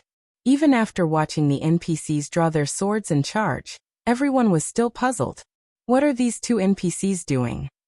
This kind of unexpected attack, other than those with extremely abnormal reactions, how many people could avoid it? Unfortunately, Black Index Finger did not have that ability. He was even wondering what the two NPC guards were doing, just like the others. In the end, he was blocked by the two guards' charge at the same time. Black Index Finger was instantly knocked to the ground, but he was not sent flying. It was evident that the two guards were rather mediocre. This, on the other hand, made everyone suspicious. Some of the players shouted spies, some shouted, "Who is it?" And some even started to use identification. Guards, unmistakably system guards. These two were undoubtedly NPCs. But how could the guards be so cowardly? The two of them charged together, and they only knocked the players to the ground? A group of players was about to swarm the two guards when someone suddenly shouted, "Don't do anything." After shouting, he immediately turned around and asked Black Index Finger, "Is it some kind of quest?" Black Index Finger immediately came to a realization. Suddenly, two NPC guards, who were much stronger than ordinary guards, attacked him for no reason. If this wasn't a quest, what was it? Black Index Finger hurriedly opened the quest interface, but found nothing. But perhaps he would only receive the quest after he knocked down the two guards? Black Index Finger thought as he got up from the ground. At this moment, the two guards were surrounded by players and could not even reach him. Slender Waist Dance, on the other hand, had seized the opportunity. The moment Black Index Finger was knocked down, countless people came to his rescue. Relying on her superior speed, Slender Waist Dance easily seized the opportunity and reached Black Index Finger's side. However, the weakness of these two guards was also beyond her expectations. Seeing how Black Index Finger didn't seem to panic after being knocked down, it seemed that his damage wasn't high at all. Perhaps he could even take on these two guards by himself. This is going to be difficult. Slender Waist Dance thought to herself. These two guards were so weak that they could not even reach her after being blocked by the players. How could she have the chance to deal the final blow? Attack now? Black Index Finger still had a cleric with him, and he was also a warrior. With the cleric's healing, her explosive damage would not be enough to kill Black Index Finger. In the end, she would die in vain. Slender Waist Dance thought about it, and felt that she did not even have the chance to die together with black index finger. This task was probably impossible. This was a very embarrassing thing for her, but no matter how embarrassing it was, she had to admit it. Slender Waist Dance helplessly sent a message to Gu Fei. There's no chance. Gu Fei had already shaken off his pursuers, and was waiting for news from both sides. Slender Waist Dance arrived first, and seeing that it was bad news, Gu Fei expressed his concern first. Are you all right? I'm fine, but I didn't have the chance to attack. Those two guards are too weak, they don't look like the usual system guards, Slender Waist Dance said. Gu Fei sighed. Then hurry up and retreat, don't get discovered. Wait, there's a chance. Slender Waist Dance suddenly replied. What? Black Index Finger is asking for it.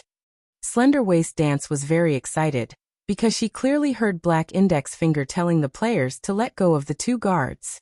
He wanted to fight the guards one-on-one. Don't reply, don't help me.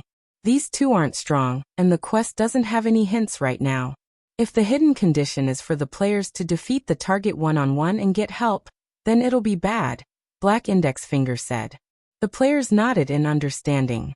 There were quests like this in the parallel world. If it was required to be completed by a single player, then it had to be completed by a single player. A party couldn't be formed, and a passerby couldn't help either. The cleric's healing was also a type of help, and it didn't count as a single player. Everyone backed off a little to give the Black Finger some space to do its thing. Black Index Finger, on the other hand, was full of confidence. He was a warrior, so he was very familiar with charge. After taking 2 hits, he immediately knew how much damage he could deal to the 2 guards. It was not difficult for him to take on 2 of them at once, unless their HP was ridiculously high. That was another matter altogether. As soon as the 2 guards broke free, they immediately attacked Black Index Finger. This made Black Index Finger even more certain that this was a quest that belonged to him. So he also attacked first. With a charge, one of the guards was sent flying. The crowd applauded and cheered for their guild leader's bravery. The other guard slashed at him, but Black Index Finger dodged it and slashed at the guard's waist. Of course, the NPC had the spirit of an NPC. He ignored the attack and continued to slash at the guard's waist. This time, Black Index Finger wasn't able to dodge and was hit head-on. However, he continued to smile, as if the attack wasn't enough to scare him. After that, the 2 of them exchanged blows. The battle was intense. When the other guard who had been sent flying came back, the Black Index Finger lowered its blade and activated Whirlwind Slash. After a series of sharp slashes, the guard who had been fighting with the Black Index Finger for a while couldn't hold on any longer, and was killed on the ground.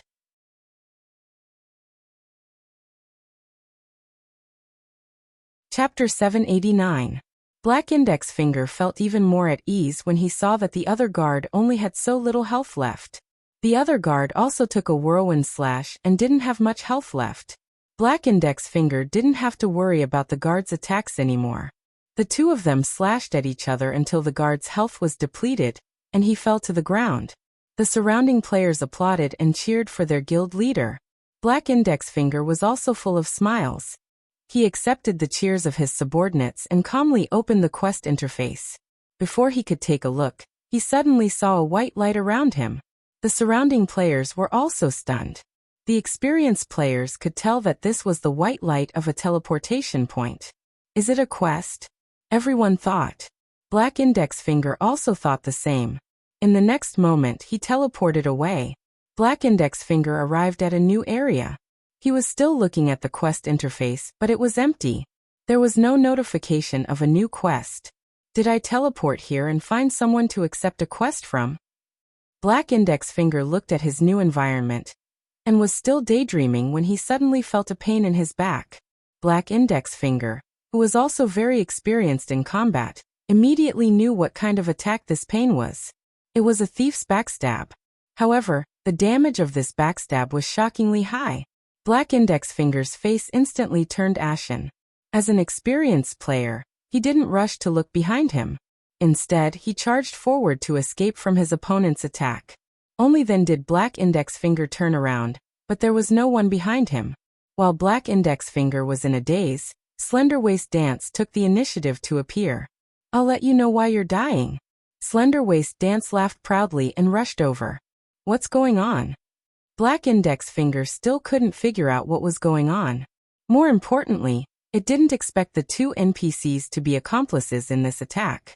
However, Slenderwaist Dance didn't waste any more time talking to him. She rushed forward and slashed.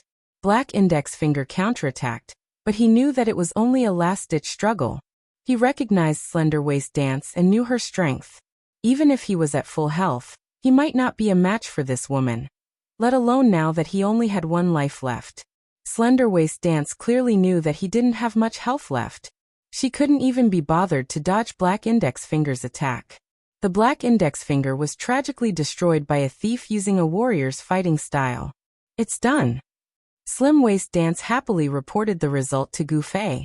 Oh, did you escape smoothly? Gufei asked. Hee, I'll get away first, then I'll make my move. How about it? Genius, right? Slenderwaist Dance said proudly. What do you mean? Gufei asked. The Black Index Finger wanted to duel with two minions.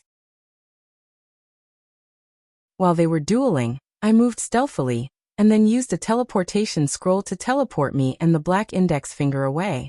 Ha ha ha, that idiot was probably still wondering what happened before he died. Slenderwaist Dance said. You really are a genius. Gufei praised. He must be at the warrior camp now. What do you think? Do you want to hunt him down?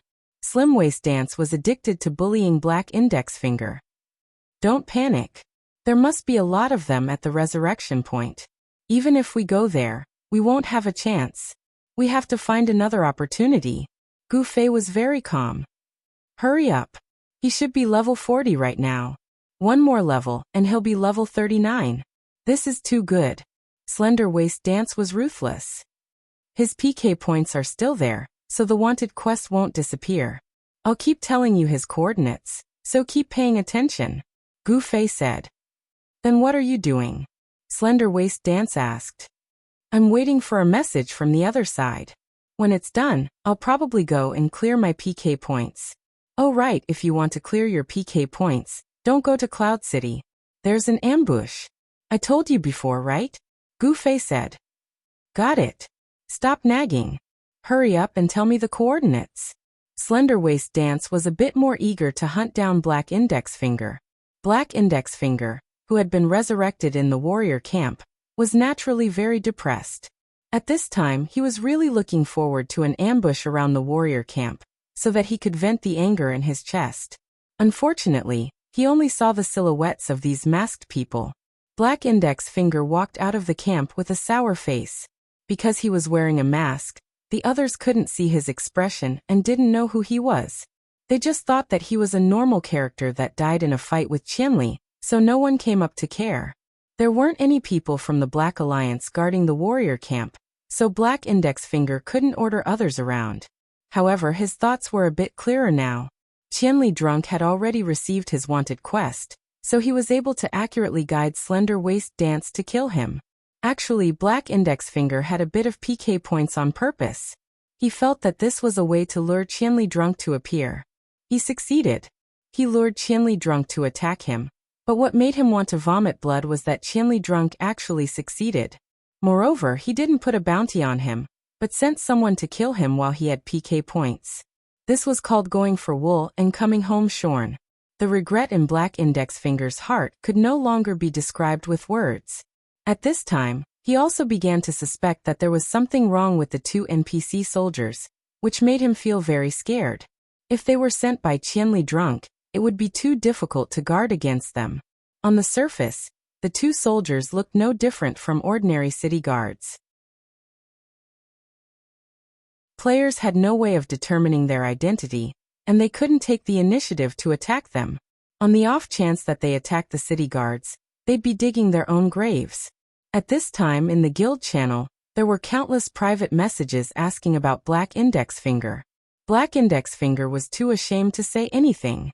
He had clearly been set up by someone else, but he didn't even realize it until the moment of his death. He was still daydreaming about what kind of quest it was.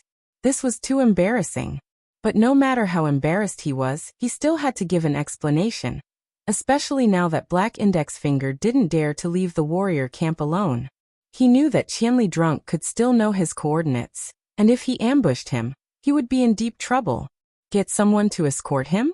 Black Index Finger was a bit embarrassed to ask, and secondly, how many people would be suitable to escort him? Would they all be ambushed by Qianli Drunk? After thinking about it, Black Index Finger decided to bear with it. He had been hanging on his PK points for a long time, so he might as well clear them all at the resurrection point. Gu Fei checked the coordinates of the Black Index Finger several times, and found that there were no changes. He immediately guessed that the Black Index Finger was afraid, and wanted to wait for its PK points to run out before making a move. So he told Slim Waist Dance about this situation. Then I'll go take a look around the warrior camp. I don't believe that he won't come out forever, Slender Waist Dance said. Don't be careless, that place is filled with their people. Gu Fei didn't support this decision. He felt that the other side had already thought of such a simple idea. The resurrection point would be filled with people who would pay attention to suspicious players. With Slender Waist Dance's arrogant attitude, it wasn't suitable for her to do such a secretive thing. It was easy to be exposed. Don't bother me. If I'm discovered, I'll run, alright? Slender Waist Dance said. Then do whatever you want. Gu Fei was too lazy to say anything. At this time, the Han family young master finally replied. He went straight to the point and gave an answer. Ying Qi. Oh, are you dead yet? Gu Fei was more humane today and placed the lives of his comrades first. Of course. The Han family young master said. Of course. Are you dead or not? Gu Fei was helpless. Do you think I'm someone who dies so easily? The Han family young master said in disdain. I think their target isn't you, so they didn't make a move? Gu Fei guessed. Do you think I would fly over knowing that there was an ambush and let them kill me? The Han family young master said. Oh, what did you disguise yourself as? Gu Fei asked. The Han family young master directly ignored this question. How are things on your side? Black Index Finger has been killed twice, Gu Fei announced. Not enough, it's only 2 levels. They don't feel threatened. The Han family young master said. But now he won't come out of the revival point. Once he stops PK, we won't be able to find his location. Gu Fei said. Send someone to monitor him. The Han family young master said. He'll be discovered, right? Of course he'll be discovered if someone as obvious as you go. Find someone who isn't obvious, like someone who lives forever among flowers. The Han family young master said. Oh, that's a good idea. Gu Fei nodded. In fact, Eternal Life Amidst the Flowers had sent Sakurazuka Tsukuzi to keep in touch with Gu Fei, expressing that he would help out as well. This group of wretched men had always been very loyal at critical moments. Gu Fei immediately contacted Tsubasa Sakuratsuka. When Tsubasa Sakuratsuka heard this, he laughed. Don't worry, Brother Zue, we're good at this. Be careful, the revival point is filled with their people, Gu Fei said. Isn't it just wearing a mask and not wearing a badge? Who doesn't know how to do that? The people on Tsubasa Sakuratsuka's side didn't disperse. They had been waiting to get involved in this mess for a long time. Some people were afraid of trouble. Some people liked to get involved in trouble. The men who lived among flowers were the latter. When the group heard Tsubasa Sakuratsuka's orders, they immediately covered their faces. They didn't wear their guild badge for a long time. They were notorious in Cloud City. Wearing a guild badge was asking for assassination. This wasn't something that happened after the city war. They already had this realization before the war. 50 people, just like that, valiantly headed straight for the warriors' camp. The players hiding in the warrior camp were shocked when they saw this group of people. They didn't receive any news that reinforcements would be coming. Every revival point had a person in charge. When he saw this group of people, he immediately greeted them. Which guild are you from? Kill them, the other party said. What? The person in charge was confused. The group of people suddenly attacked. Most of them used bows and arrows, instantly killing the person in charge. Run! Tsubasa Sakuratsuka shouted. The group of people ran in all directions. The warrior camp was in a mess. The players hiding in ambush all appeared to take care of this group of people. However, Eternal Life and Flowers was a fast player. After a while, they disappeared. In the chaos, not only did they not get a single ghost, but their leader was also killed. The players hiding in ambush were furious. Such a wretched scam was really hard to defend against. Black Index Finger, who was at the resurrection point, witnessed everything. He even came forward to clean up the mess and immediately discussed with the guild leaders, reaching a resolution that all guild leaders must be informed of any changes. This was to put an end to the situation where everyone came and went with their faces covered. At the end of the discussion, Black Index Finger also suggested, obviously, although very overpowered has been trapped by us, 1,000 miles drunk still has some external forces. Purple Crystal Rebirth and Eternal Life and Flowers, these two guilds were casually spared by us before, but now they've become the strength they're using to fight back against us. I think we should hunt down these two guilds. We've already fallen out with them anyway. Hunting down Eternal Life and Flowers isn't a problem, but Amethyst Reborn, isn't that bad? Someone was worried. Amethyst Reborn was a pure female guild. In Cloud City, they were famous for being aloof and obedient. If they got involved in a guild war, it would be bad for public opinion. What's wrong with Amethyst Reborn? They're already in front of us. Can't they fight back? Black Index Finger said. They're already in front of us? Some people were confused. Most of the guild leaders still didn't know that Black Index Finger was killed by Slim Waist Dance. Black Index Finger immediately told them what happened to him.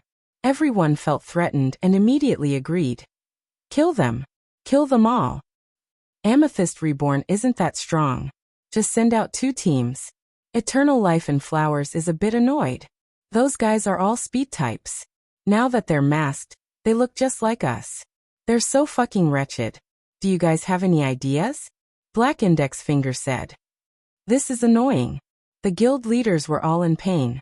Black Index Finger was still discussing this problem, but he didn't know that Eternal Life and Flowers was already next to him. Tsubasa Sakuratsuka was quite smart. He purposely caused some chaos when he killed them. Taking advantage of the chaos, some of them disguised themselves and sneaked into this area. Although they would be picked out sooner or later, Tsubasa Sakuratsuka understood Black Index Finger's current situation.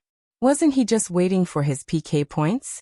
He probably didn't have much time left, so he could hide for a while. Black Index Finger has appeared. The guy who was monitoring them finally sent out the information. At this time, the bounty on Gu Fei's body had been cancelled. It was obvious that Black Index Finger's PK points had been wiped clean. Are you still going to kill them? Gu Fei asked Slim Waist Dance. Of course, I'm going to kill them all. Slim Waist Dance said. What's the situation? Didn't you say you went there for a stroll? What's the situation? Gu Fei asked.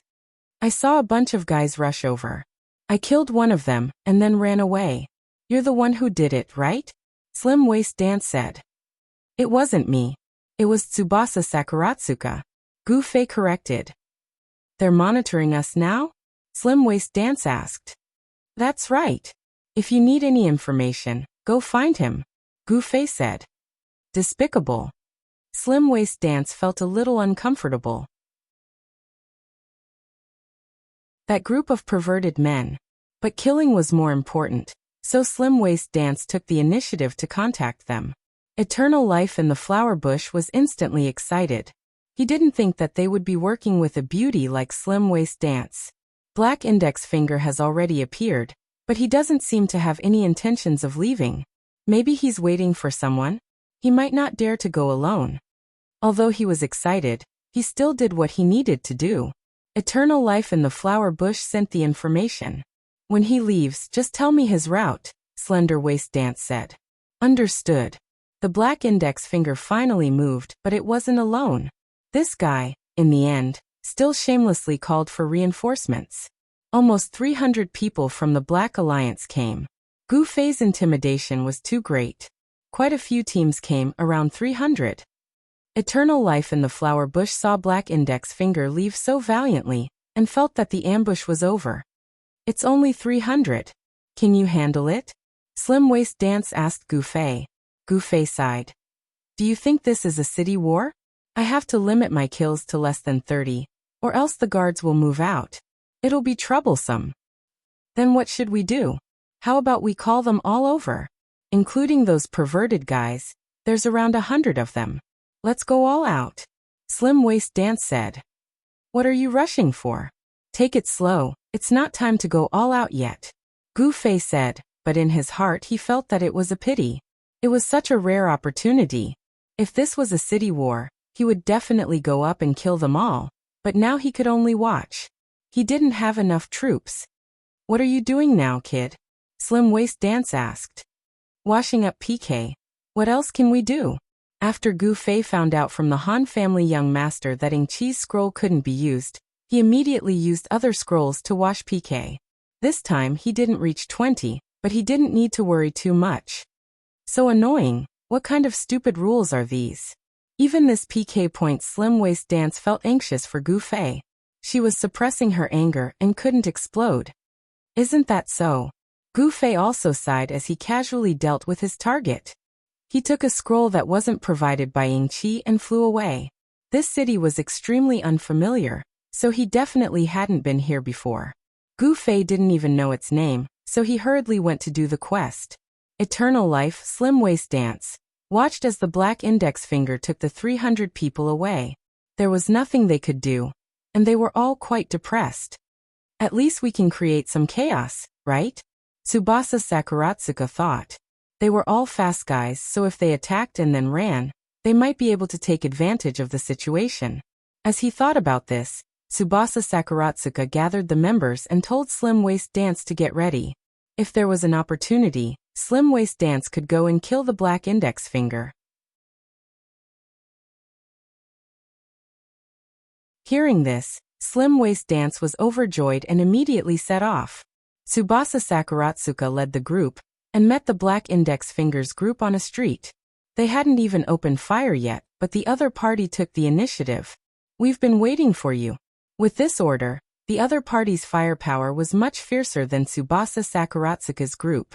A flurry of arrows pushed them back, but they still chased after them. Most of the players were good at using traps, so they couldn't beat real marksmen with bows and arrows. Moreover, they were slightly weaker than the muscle men from the Black Alliance. This battle could be said to be a complete defeat.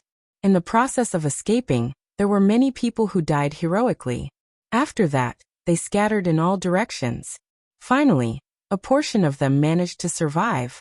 Slim Waist Dance excitedly ran over to wait for an opportunity, but in the end, she saw the players being chased like dogs.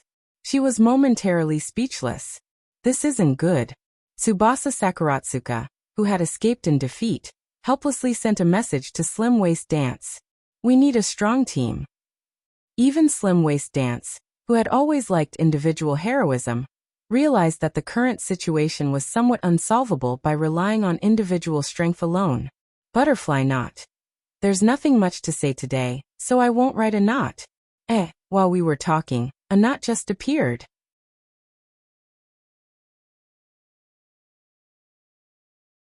Chapter 790. Black Index Finger heaved a sigh of relief. Eternal Life in Flowers was just a motley crew in his eyes. He didn't even need to work together to deal with them. There were too many ways to deal with this kind of simple-minded party. That's enough. It's enough to catch up. Black Index Finger saw that his archers were running further and further away. He immediately sent a message to stop them. Although the Flower Boys were scum still had some tricks up their sleeves. They had to be on their guard. Slender Waist Dance was in stealth. She could even see Black Index Finger. Although Black Index Finger's face was covered, as an expert and the leader of a guild, his equipment wasn't bad. Slender Waist Dance remembered his equipment when she tried to assassinate him. Now that she saw Black Index Finger talking and laughing in the crowd, she clenched her teeth in hatred. Just as he was at a loss for what to do, a figure suddenly swept past him. Slender Waist Dance looked up. Who else could it be but Gu Fei? When Slender Waist Dancer saw Gu Fei, the players from Black Alliance also saw him. Black Index Finger's heart skipped a beat. He opened his mouth and was about to shout shoot. But then he realized that his archers had all chased after Immortal in the flower shrubs. Even quite a few thieves had left. Qianli was a fast guy. Everyone knew this. Thinking of this, Black Index Finger blurted out. "Oh no, we've fallen into a trap. Mages, stop him." Black Index Finger hurriedly ordered the mages to cast spells to prevent Gu Fei from getting close. But the attack range of the mages was the same. While the mages were chanting, Gu Fei was also chanting. Gu Fei was chanting at the maximum range of the mages. After chanting, he casually took a step back. The mages couldn't hit him no matter what. The mages were quite happy. They felt that their spells had stopped Gu Fei from advancing. But after their spells, Gu Fei's spells came too late. Both the sky and the ground attacked at the same time, causing chaos. One of Gu Fei's area of effect spells was fine, but two pincer attacks. This was hard to say. Slender Waist Dance had also rushed to Gu Fei's side. Gu Fei turned around and said, "What are you doing here? So many archers ran out. Why don't you go kill them for fun?" "How did you know?" When Slim Waist Dance had sent a message to Gu Fei, he had said that he was washing up. She did not expect him to be so fast. Not only did he rush back, but he also used this opportunity to make a fuss. "News. Tsubasa Sakuratsuka is always sending me news," Gu Fei said. This was not a set of plans. Tsubasa Sakuratsuka's real intention was to see if he could take advantage of the situation and help Slim Waist Dance kill him. However, in the process of escaping, Tsubasa Sakuratsuka discovered that their actions had unexpectedly lured away all of the enemy's agility-based professions. Without agility-based professions, when they were attacked by agility-based professions, wouldn't they be crippled? As a result, Tsubasa Sakuratsuka hurriedly sent a message to Gu Fei. Only Gu Fei could take on this heavy responsibility. Even if an average person had agility-based professions, they would not be able to fight against a team without the ability to instantly kill. Gu Fei did not accumulate much PK this time. When Tsubasa Sakuratsuka and the others came over to try and take advantage of the situation, he had already washed it all away. After returning to the city, he was thinking about what to do next when he received a message from Tsubasa Sakuratsuka. While reminding them not to be so rash, Gu Fei also knew that it would be a pity to waste this opportunity, so he rushed over as fast as he could. From this moment on, Tsubasa Sakuratsuka and the others had a real plan for their escape. They had a plan to lure those guys away. At this time, advancing and retreating had tricked the enemy's mage into attacking, and at the same time, had tricked them into attacking passively. Seeing that Slender Waist Dancer was next to him, he just happened to save a teleport. He pointed towards the roof and said, "Give me a hand." Slender Waist Dancer understood Gu Fei's intentions and folded her hands. Gu Fei didn't hold back and stepped on it, throwing Slender Waist Dancer upwards. Gu Fei leaped up, but seeing that his strength wasn't enough, he couldn't be bothered to pay attention to it. He hurriedly stepped on Slender Waist Dancer's head to borrow strength. Although she knew that Gu Fei was also helpless, Slender Waist Dancer couldn't help but be furious. Using her head as a stepping stone, that was too much. Slender Waist Dancer patted the dirt off her head and roared at Gu Fei. Gu Fei had already gone up to the roof and circled around the area where the enemy's magic was burning. The roof, the roof. His black index finger hurriedly pointed towards the roof. However, Gu Fei was currently crouching on the roof, and the people below had no idea where Gu Fei had moved to. The mages could only close their eyes and guess blindly. In any case, they just randomly threw their AoE spells towards the roof. He didn't know whether or not Gu Fei was injured, but he was sure that Gu Fei was not dead. Just now, he had suddenly revealed his head and then swung his sword. The Heaven and Earth pincer attack was cast once again. The Black Alliance players squeezed into the middle of the street, feeling unbearable pain. Especially when Gu Fei's chanting of the sword finger was dishonest, and he even used a feint from his martial arts. Even the most experienced mage players could not determine where Gu Fei's spells were aimed at. For a moment, apart from the archers and some bandits, the remaining 200-odd people on the street felt like they were being attacked. They dodged here and there, people bumped into each other, and people stepped on each other. It was a complete mess. Don't panic, you won't die. Black Index Finger roared angrily. He was very displeased that his subordinates had so easily panicked. The Black Alliance players heard their guild leader's voice, but they did not think much of it. The guild leader had good equipment and high HP. Qianli might not die even with 2 AoE spells, but what about them? Most of them were not confident that they could withstand such an attack. Black Index Finger yelled. In order to express his calmness, he naturally stood still. He could not panic. In the end, Gu Fei's spell delay was also up. Fire spells appeared and enveloped Black Index Finger and his subordinates who trusted him and stood beside him. The subordinates who were not hit by the explosion were not worried for their guild leader. Instead, they were thinking, see, if you don't dodge, you'll be blown up. This was what everyone was thinking, but they did not say it out loud. Sometimes the eyes could speak, especially when everyone had the same look in their eyes. Black Index Finger was furious that his face was sliced off, but what could he do when Qianli was drunk?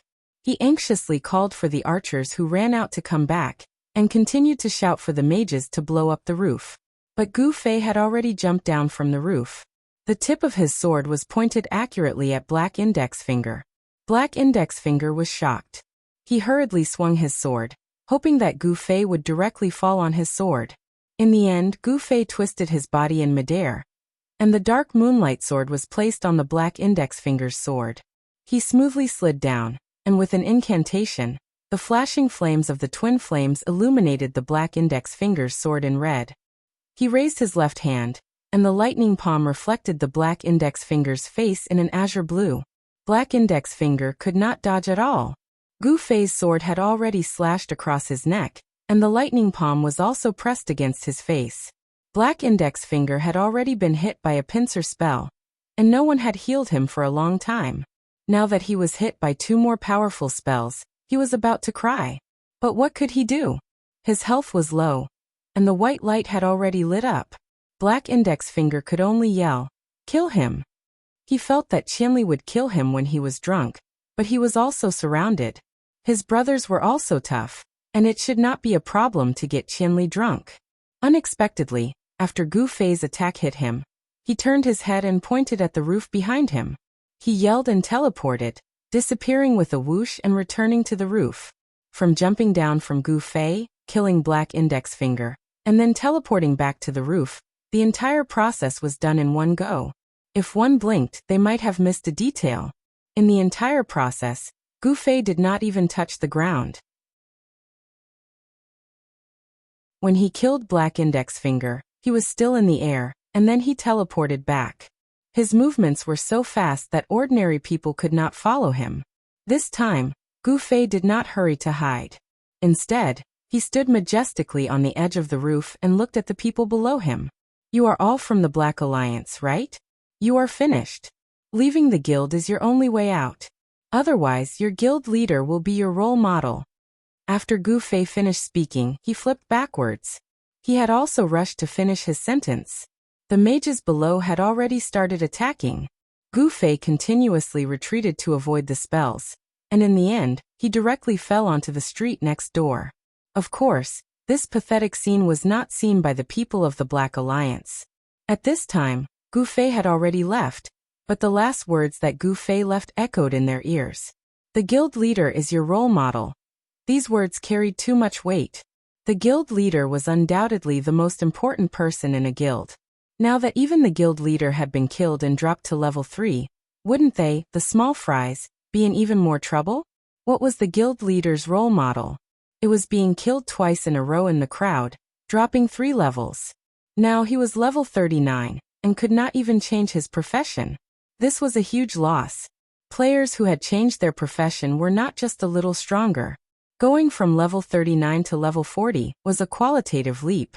Black Index Finger was now level 39. If it wasn't for his superior equipment, his strength would be at the bottom of the Black Alliance. The players in front of him weren't that scared, but no matter what, a shadow had already been cast over their hearts. They began to hope that they were lucky, hoping that they weren't the target of Thousand Miles Drunk's meticulous attack. It shouldn't be me. I'm just a small fry. The target should still be the guild leader, right?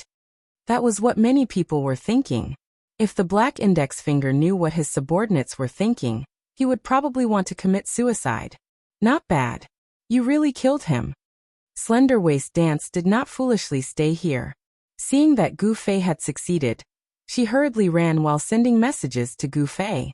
Tsubasa Sakuratsuka and the others sacrificed so many people for this opportunity. We must grasp it. Gu Fei's tone was firm. Tsubasa Sakuratsuka and the others did not die and were now safe. This was also because Black Index Finger had saved them. If it wasn't for the urgent summon of his subordinates, Tsubasa Sakuratsuka and the others would not have been a match for these players who were of the same profession but were faster and stronger than them. Where are we going now? Slender Waist Dance asked. Since we have PK points, let's go kill a few more. Gu Fei said. At the start, when he was dealing with the mages, he had the chance to attack passively. However, when he was dealing with Black Index Finger, he had attacked first. At this moment he had 1 PK point on him. Warrior camp? Slender Waist Dance asked. Yeah. Even if we can't kill Black Index Finger, we can still scare him. Gu Fei said. You're so bad. Slender Waist Dance said. I was forced. Gu Fei did not feel embarrassed at all. Black Index Finger, who had been reborn in the warrior camp, knew that Qianli had easily killed him in a drunken stupor and left behind threatening words. He was a bit scared. However, in front of his guild comrades, he still had to put up a strong front. In the guild channel he said with extreme contempt, Tisk, that guy was just lucky enough to kill me twice. I don't believe that he will succeed every time. I want to see him come and kill me again. Boss, he might have already left. Someone said. Huh. You guys saw him? Black Index Finger was shocked. I didn't see him, but I saw Slender Waist Dance. The direction he left in seemed to be towards the warrior camp.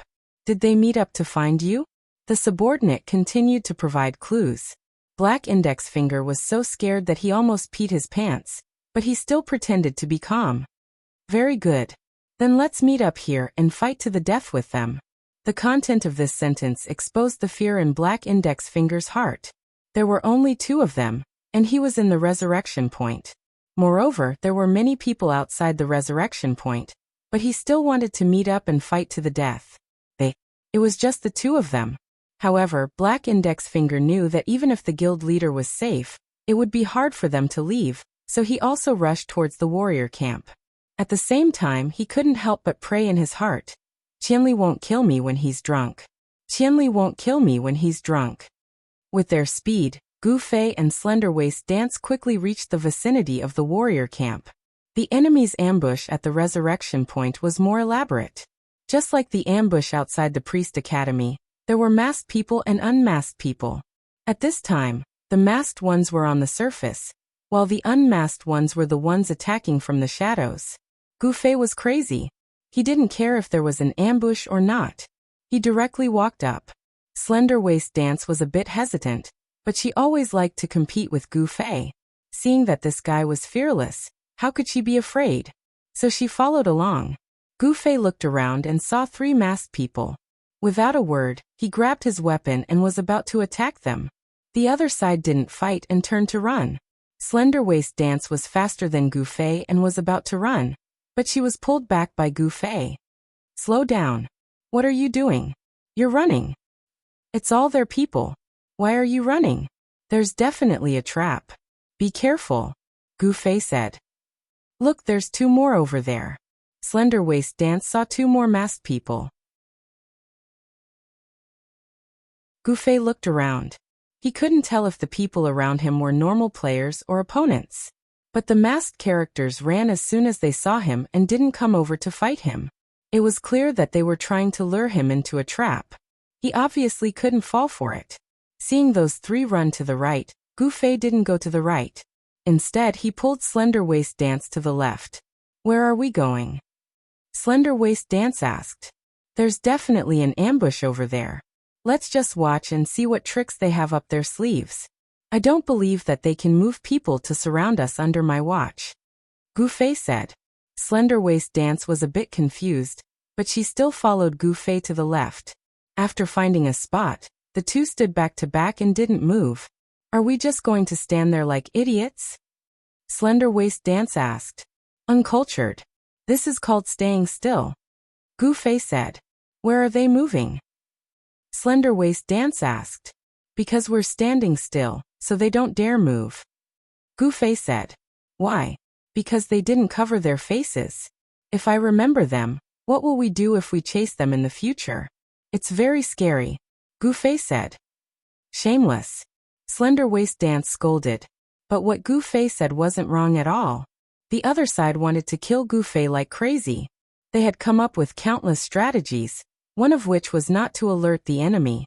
Because Gu Fei's speed was fast, if he saw any movement, he would immediately run. Even if there were players who ran faster than him, he had teleportation. Going up the roof was like walking on flat ground. They were all carrying ladders, so how could they compete with him? They had to confirm that he was completely surrounded and had no way out before revealing their killing intent. A few dozen people wanted to stall for time, but it was useless. This was all a bloody battle experience, and it was all right. Unfortunately, Gu Fei saw through it. The three masked people ran as soon as they saw Gu Fei. They really did want to lead Gu Fei to chase them, so that they could completely surround him and leave no way out. In the end, Gu Fei didn't fall for it and walked in the opposite direction. This time, the bunch of people who were about to bare their fangs were all stuck. Just like what Gu Fei said, they didn't dare reveal their faces. What if Qianli took revenge on them when he got drunk? If they revealed their faces, they would wait until Qianli got drunk and was 100% captured. At that time, they would kill him and cripple him. Of course, they wouldn't have to be afraid of any threats. But now, Qianli was drunk and not a single hair on his body was missing. He stood there with his sword on his shoulder, so no one dared to move. They continued to act like nothing had happened.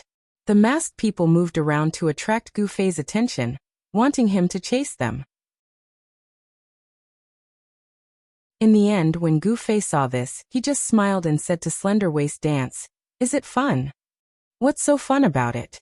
Look, we don't even need to move. We're keeping them busy." Gu Fei said. "We don't need to move now, but we'll have to move in a bit. How can the Black Alliance not come?" Slender Waist Dance said. "Probably soon. When the time comes, do we still have to run?" "Yes. Then what's the point of coming here? Look, you didn't pay attention. Over at the warrior camp, Black Index Finger has revealed his head 13 times. Each time, only half an eye would be revealed. When he saw us, he would shrink back. He's quite successful at scaring him," Gu Fei said. "What's the point of just scaring him? I saw you stand on the roof and brag, but he's still fine. He's not as overpowered as you guys." "How many people retreated at that time?" Slender Waist Dance said. "Sooner or later, they'll retreat. You need to be patient," Gu Fei said. "Okay, they're here. Go and ask if anyone wants to retreat." In the direction that Slender Waist Dance was facing, the Black Alliance players rushed over. Are we being pincered? Gu Fei suddenly noticed that the masked and unmasked players were starting to get restless. "I'll let you play." Slender Waist Dance was furious. "Don't worry. What do we do now? Kill our way out."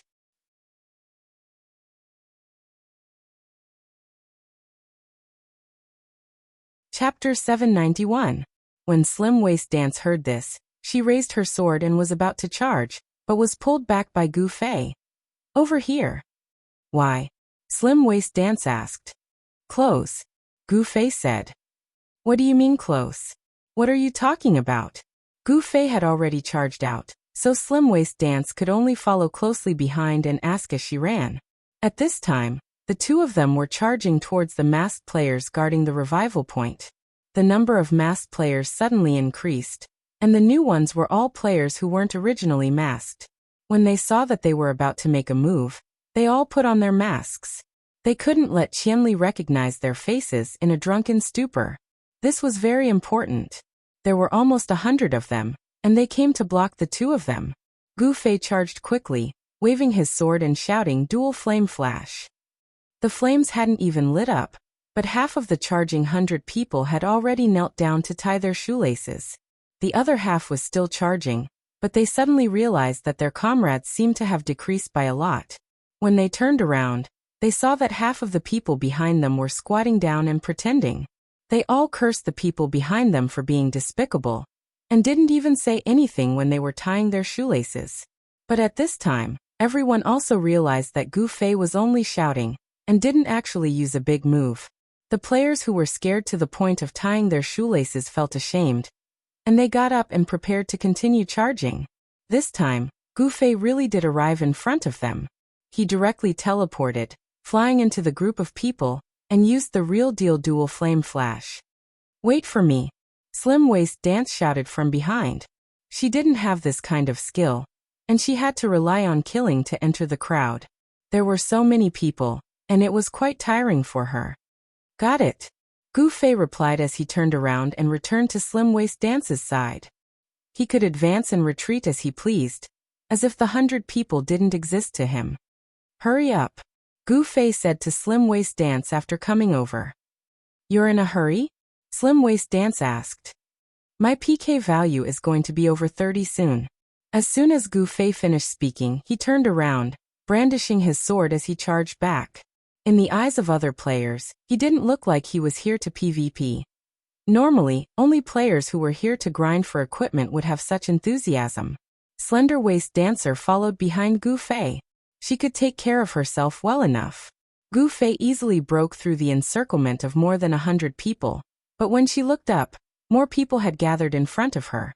However, this team wasn't as chaotic as the previous one. All classes were present, and their positions were reasonable. The archers and mages, who were supposed to be the first and second wave of attacks, were already in position. The warriors and other classes were also ready to engage in melee combat at any time. There seemed to be very few thieves, which meant that all of them were in stealth and scattered to the sides. Slender Waist Dance was someone who had seen a lot of things and had good eyesight. When she saw the situation, she knew that they wouldn't be able to break through in a short amount of time. There was still a large group of pursuers behind them. If they delayed, they would really be surrounded. She hurriedly pulled back Gu Fei, who was still rushing forward. "We can't go through. Let's turn around." "What do you mean turn around?" "Turn around," Gu Fei said. "Turn where?" Slender Waist Dance asked as she turned her head. She was speechless. Beside them was the warrior camp, the gate to the safe zone. "Don't tell me you were planning to hide in the resurrection point from the start," Slender Waist Dance said. "What else could it be?" As Gu Fei spoke, he cut down another 2 people. As he shouted, "I can't cut anymore," he dragged Slender Waist Dance into the resurrection point. When the players saw the 2 of them going into the resurrection point, they knew that they were also afraid. The guy who always wanted to tie his shoelaces was also energized at this moment. He waved his weapon and rushed to the resurrection point, shouting loudly. According to the observation of those who paid attention, these players who shouted were still very careful. They all stood in the resurrection point and shouted. This way, even if they called out to Gu Fei, at least he wouldn't be able to cut their heads. Do you think that Qianli will be fine just because he's drunk and hides in the resurrection point? Do you think you can still run away? Black Index Finger was also in the resurrection point. Because it was safe, he dared to provoke Gu Fei. "I'm sorry, Little Black, I don't have time to chat with you. Let's meet again later." "What level are you now?" 39. "Aya, be careful of your back," Gu Fei shouted. "Little Black." Black Index Finger felt uncomfortable being called that by Gu Fei. He was even more confused about what Gu Fei meant by be careful at the end. Before he could ask, a strong force came from behind. Black Index Finger was shocked. How could someone attack in the safe zone? Just as he was thinking, another force came and Black Index Finger was knocked to the ground. He looked up and saw that it was a guard from the resurrection point. He rushed forward hurriedly and knocked Black Index Finger down, as if it was nothing. He was lucky that he didn't step on him. Looking at the direction that the guard was rushing towards, who else could it be other than Gu Fei? Gu Fei's PK value was now over 20. The guard had already started attacking. There were many guards in the resurrection point, and they were all busy at the same time. However, Gu Fei was prepared. He took out a teleportation scroll and shook it. He waved at Black Index Finger and teleported away with Slender Waist Dance. The guard almost caught up to them. Seeing that the target was gone, they quietly dispersed. The players who were waiting outside the resurrection point were also bored. They had been busy for nothing. However, Black Index Finger was a little excited. He teleported. He teleported. Black Index Finger knew the studio's plan. He intentionally provided those teleportation scrolls with traps. As long as Qianli was drunk and used them, they would be destroyed when he got off the plane. Die, die, die, die. Black Index Finger kept wishing Gu Fei well, while asking for information. In the end, he found out that Gu Fei didn't fly to any teleportation point with an ambush. It seemed like he didn't use the teleportation scrolls with traps. Damn it, this guy is lucky.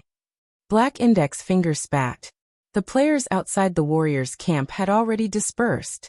They went where they should go. Seeing that Gu Fei had finally left, Black Index Finger let out a long sigh of relief and walked out of the warrior camp. Seeing that his 300 subordinates were also outside, he hurriedly waved at them. Just as he was about to walk over, there was a sudden change. A black figure suddenly rushed out from the resurrection point. Fire and lightning flashed, and Black Index Finger only felt that he had suffered an extremely sharp attack from behind, and there was only one person who could cause such damage. Black Index Finger was resurrected before he could turn around.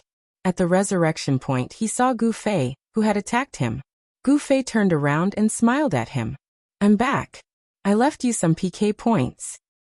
After saying that, Gu Fei shouted at the surrounding players who were screaming and about to rush up again. This is your role model. After saying that, he turned to the corner of the resurrection point.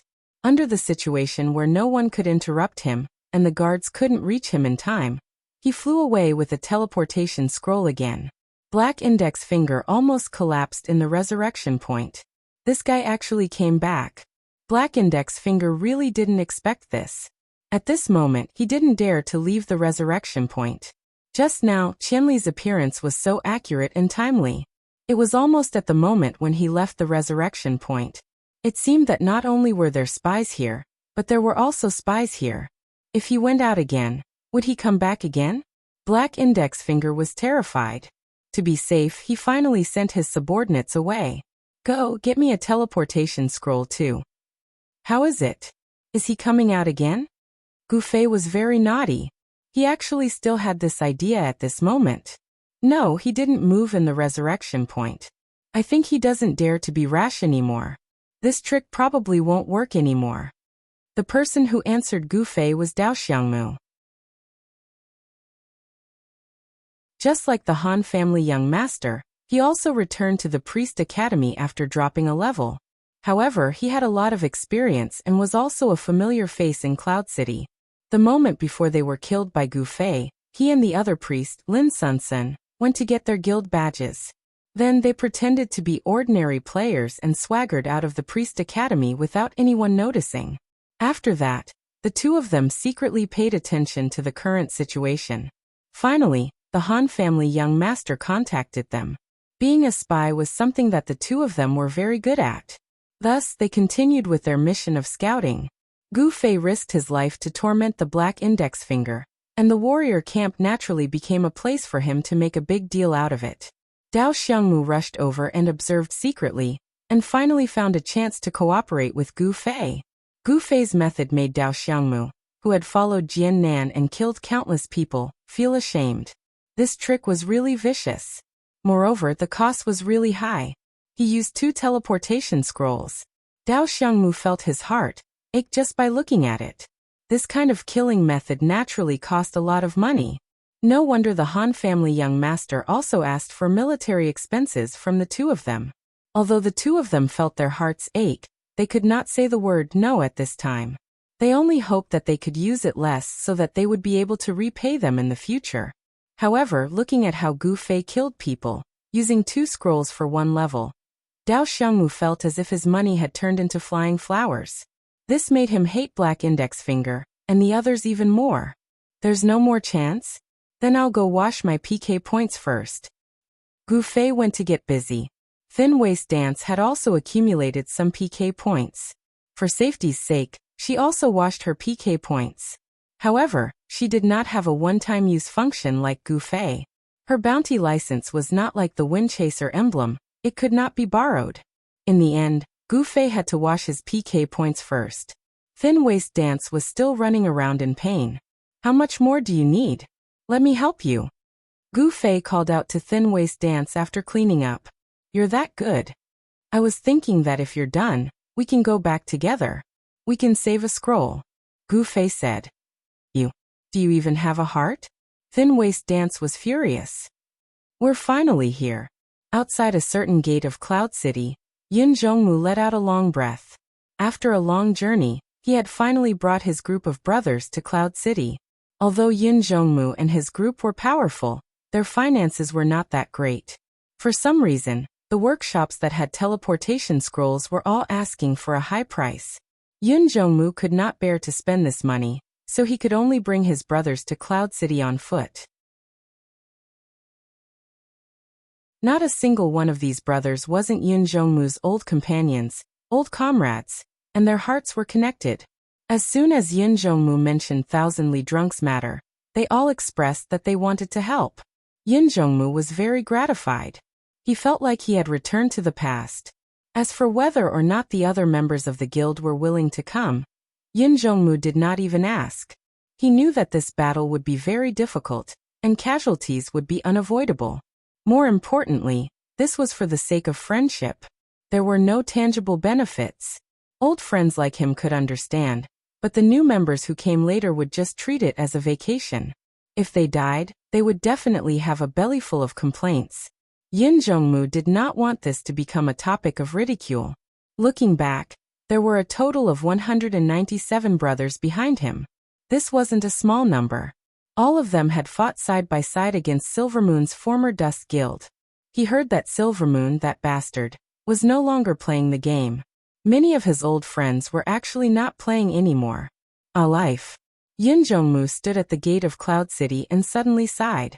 Then one of the brothers behind him shouted, "Old Yin, why are you standing there like an idiot and sighing? Did you get in touch with Qianli drunk? What are you in such a hurry for? I'm sending a message." Yin Zhongmu was seen through by his brothers, so he became angry out of humiliation. What was he going to say to Qianli drunk? Just as Yin Zhongmu was about to send a message, he hesitated. In the end, he just said, "We're here." Ah. At this moment, Gu Fei had just finished helping Slim Waist Dance with the last quest. When he suddenly received a message from Yin Zhongmu saying something like, "We're here," he thought that he had sent the wrong message. "We're here in Cloud City. We're here to cheer for you," Yin Zhongmu said. Gu Fei was startled. He was truly moved. These people didn't have a deep relationship with them, but because Moonlit Night City had helped them destroy Silvermoon, they had always treated Gu Fei and the others as friends. They would give them face when they could, and they would never back down when they could help. This time was no exception. There aren't many people, less than 200, but they're all close brothers. Yin Zhongmu was afraid that Gu Fei would think that they had 4,000 men, so he hurriedly explained. Gu Fei was grateful for this. It didn't matter how many people there were. Even though he didn't want to cause trouble for them, with their personalities, they definitely wouldn't accept it. Seeing that they didn't say a word and directly came to Cloud City before sending a message to Gu Fei, their determination and style could be seen. "What do you need us to do? Brother Qianli, just tell us," Yin Zhongmu said. Let's talk about this." Gu Fei and Slim Waist Dance finished piking and quickly flew back to Cloud City. He then sent a message to the Han family young master. "What are you doing?" Observing their manpower distribution. The Han family young master wasn't idle either. Moonlit Night City's Yin Zhongmu sent 200 people to help. Gu Fei said. "Oh, you called them?" The Han family young master asked. "When I went to Moonlit Night City to clean up their people, he contacted me and I told him about us." As Gu Fei replied, he suddenly said, "Wait a minute, you were the one who arranged the PK purge. This was within your calculations, right?" "You're too deep," the Han family young master said. "Am I wrong? You're actually as deep as me," the Han family young master said. "Is there a need for me to say this? If you want these people to help, just say the word," Gu Fei said. "Who's going to say it?" "You." The Han family young master asked. Gu Fei was speechless. Of course he wouldn't go. The Han family young master and Yin Zhongmu didn't really get along, so he naturally wouldn't go either. As a result, this guy sinisterly arranged a PK cleaning and used Yin Zhongmu and the others' temperament to lure them into this mess. He achieved his goal. But the method he used was just as annoying as always. But at this moment, apart from looking down on this guy, what else could he say? Yin Zhongmu and the others definitely wouldn't leave. Even if he told them that this was the Han family young master intentionally baiting them, they would probably be like Gu Fei and say, "What's the point? Just a message is enough." Alright, let's not talk about this anymore. The Han family young master sent a message. With these 200 people and Tsubasa Sakuratsuka and the others, we can try to do something big. Oh, I've looked around the city. Their people are mainly concentrated outside the dungeon, the wanted mission office, and a few big resurrection points. Their numbers aren't as many as when they surrounded us. I think they probably realized that the situation is under control. So many of them have already gone to do their own things. After all, we only have 50 people. Gathering 10,000 people to attack us is mainly to scare us. If it's an attack, they wouldn't even need to do it. The Han family young master said. So, if it's just a normal camp, dealing with a total of 50 people, leaving a few dozen people at the resurrection points would be enough. But the other side considered that you were exiled, so they left a few hundred people at each resurrection point. They're afraid that you'll wipe them out if they don't have enough people. But the other side doesn't know that we have such a strong force, so I think we can find a resurrection point and wipe them out. The Han family young master said. Oh, which resurrection point? Any point is the same. It's funny to think about it. In the beginning, they focused on guarding the Mage Academy to stop you. But then they realized that you're moving around freely. Each resurrection point needs to have enough strength to deal with you. Otherwise, it'll be troublesome. So they strengthened the other resurrection points like the Mage Academy. You've passed by the warrior camp. What's the other side's strength like? The Han family young master asked. Not too much fighting. Sai, my PK points are limiting me. If this was a city war. So the other side must have considered this point. Maybe they'll lure you to 30 PK points and use the guards to kill you. You have to be careful. The Han family young master said. I know. That's why I don't aim for 29 PK points. I usually start to be careful when it's 20. Gu Fei said. They know that you have this worry, so they don't have a lot of troops. Otherwise, with your current reputation of killing 1,000 people while drinking and singing, who wouldn't dare guard against you unless there were more than 1,000 people? The Han clan young master said. That's all bullshit. 1,000 people still can't handle me. Gu Fei said. If we gather the people we have now, we can completely wipe out all the people in the resurrection point. The Han family young master said. Then let's just pick one and start. Gu Fei said. Archer shooting range. The Han family young master said. Oh, what's the reason? The brothers in Moonlit Night City don't need to register. If they die, they can just go back to Moonlit Night City. But if they die in the bushes, they'll go to the archer shooting range. Who knows if they'll be noticed? Let's just take the archer shooting range and save ourselves some trouble. Okay, then it's decided. I'll go scout out the location. After I find it, send out the coordinates. Let everyone scatter and gather here. Let's go. Let's let them have a taste of being wiped out. The Han family young master said. After we're done, we can go level up and go offline to rest. As for them, let's continue guarding outside the prison. You're tuning in to the Li Mei's Wuxia Whispers YouTube channel. We're so grateful for your support, and don't forget to subscribe to join us on this incredible journey through captivating stories. Your generosity through donations truly makes a world of difference, as it's the primary source of revenue that allows me to expand and enhance this channel for you. Thank you from the bottom of my heart for being a part of this adventure.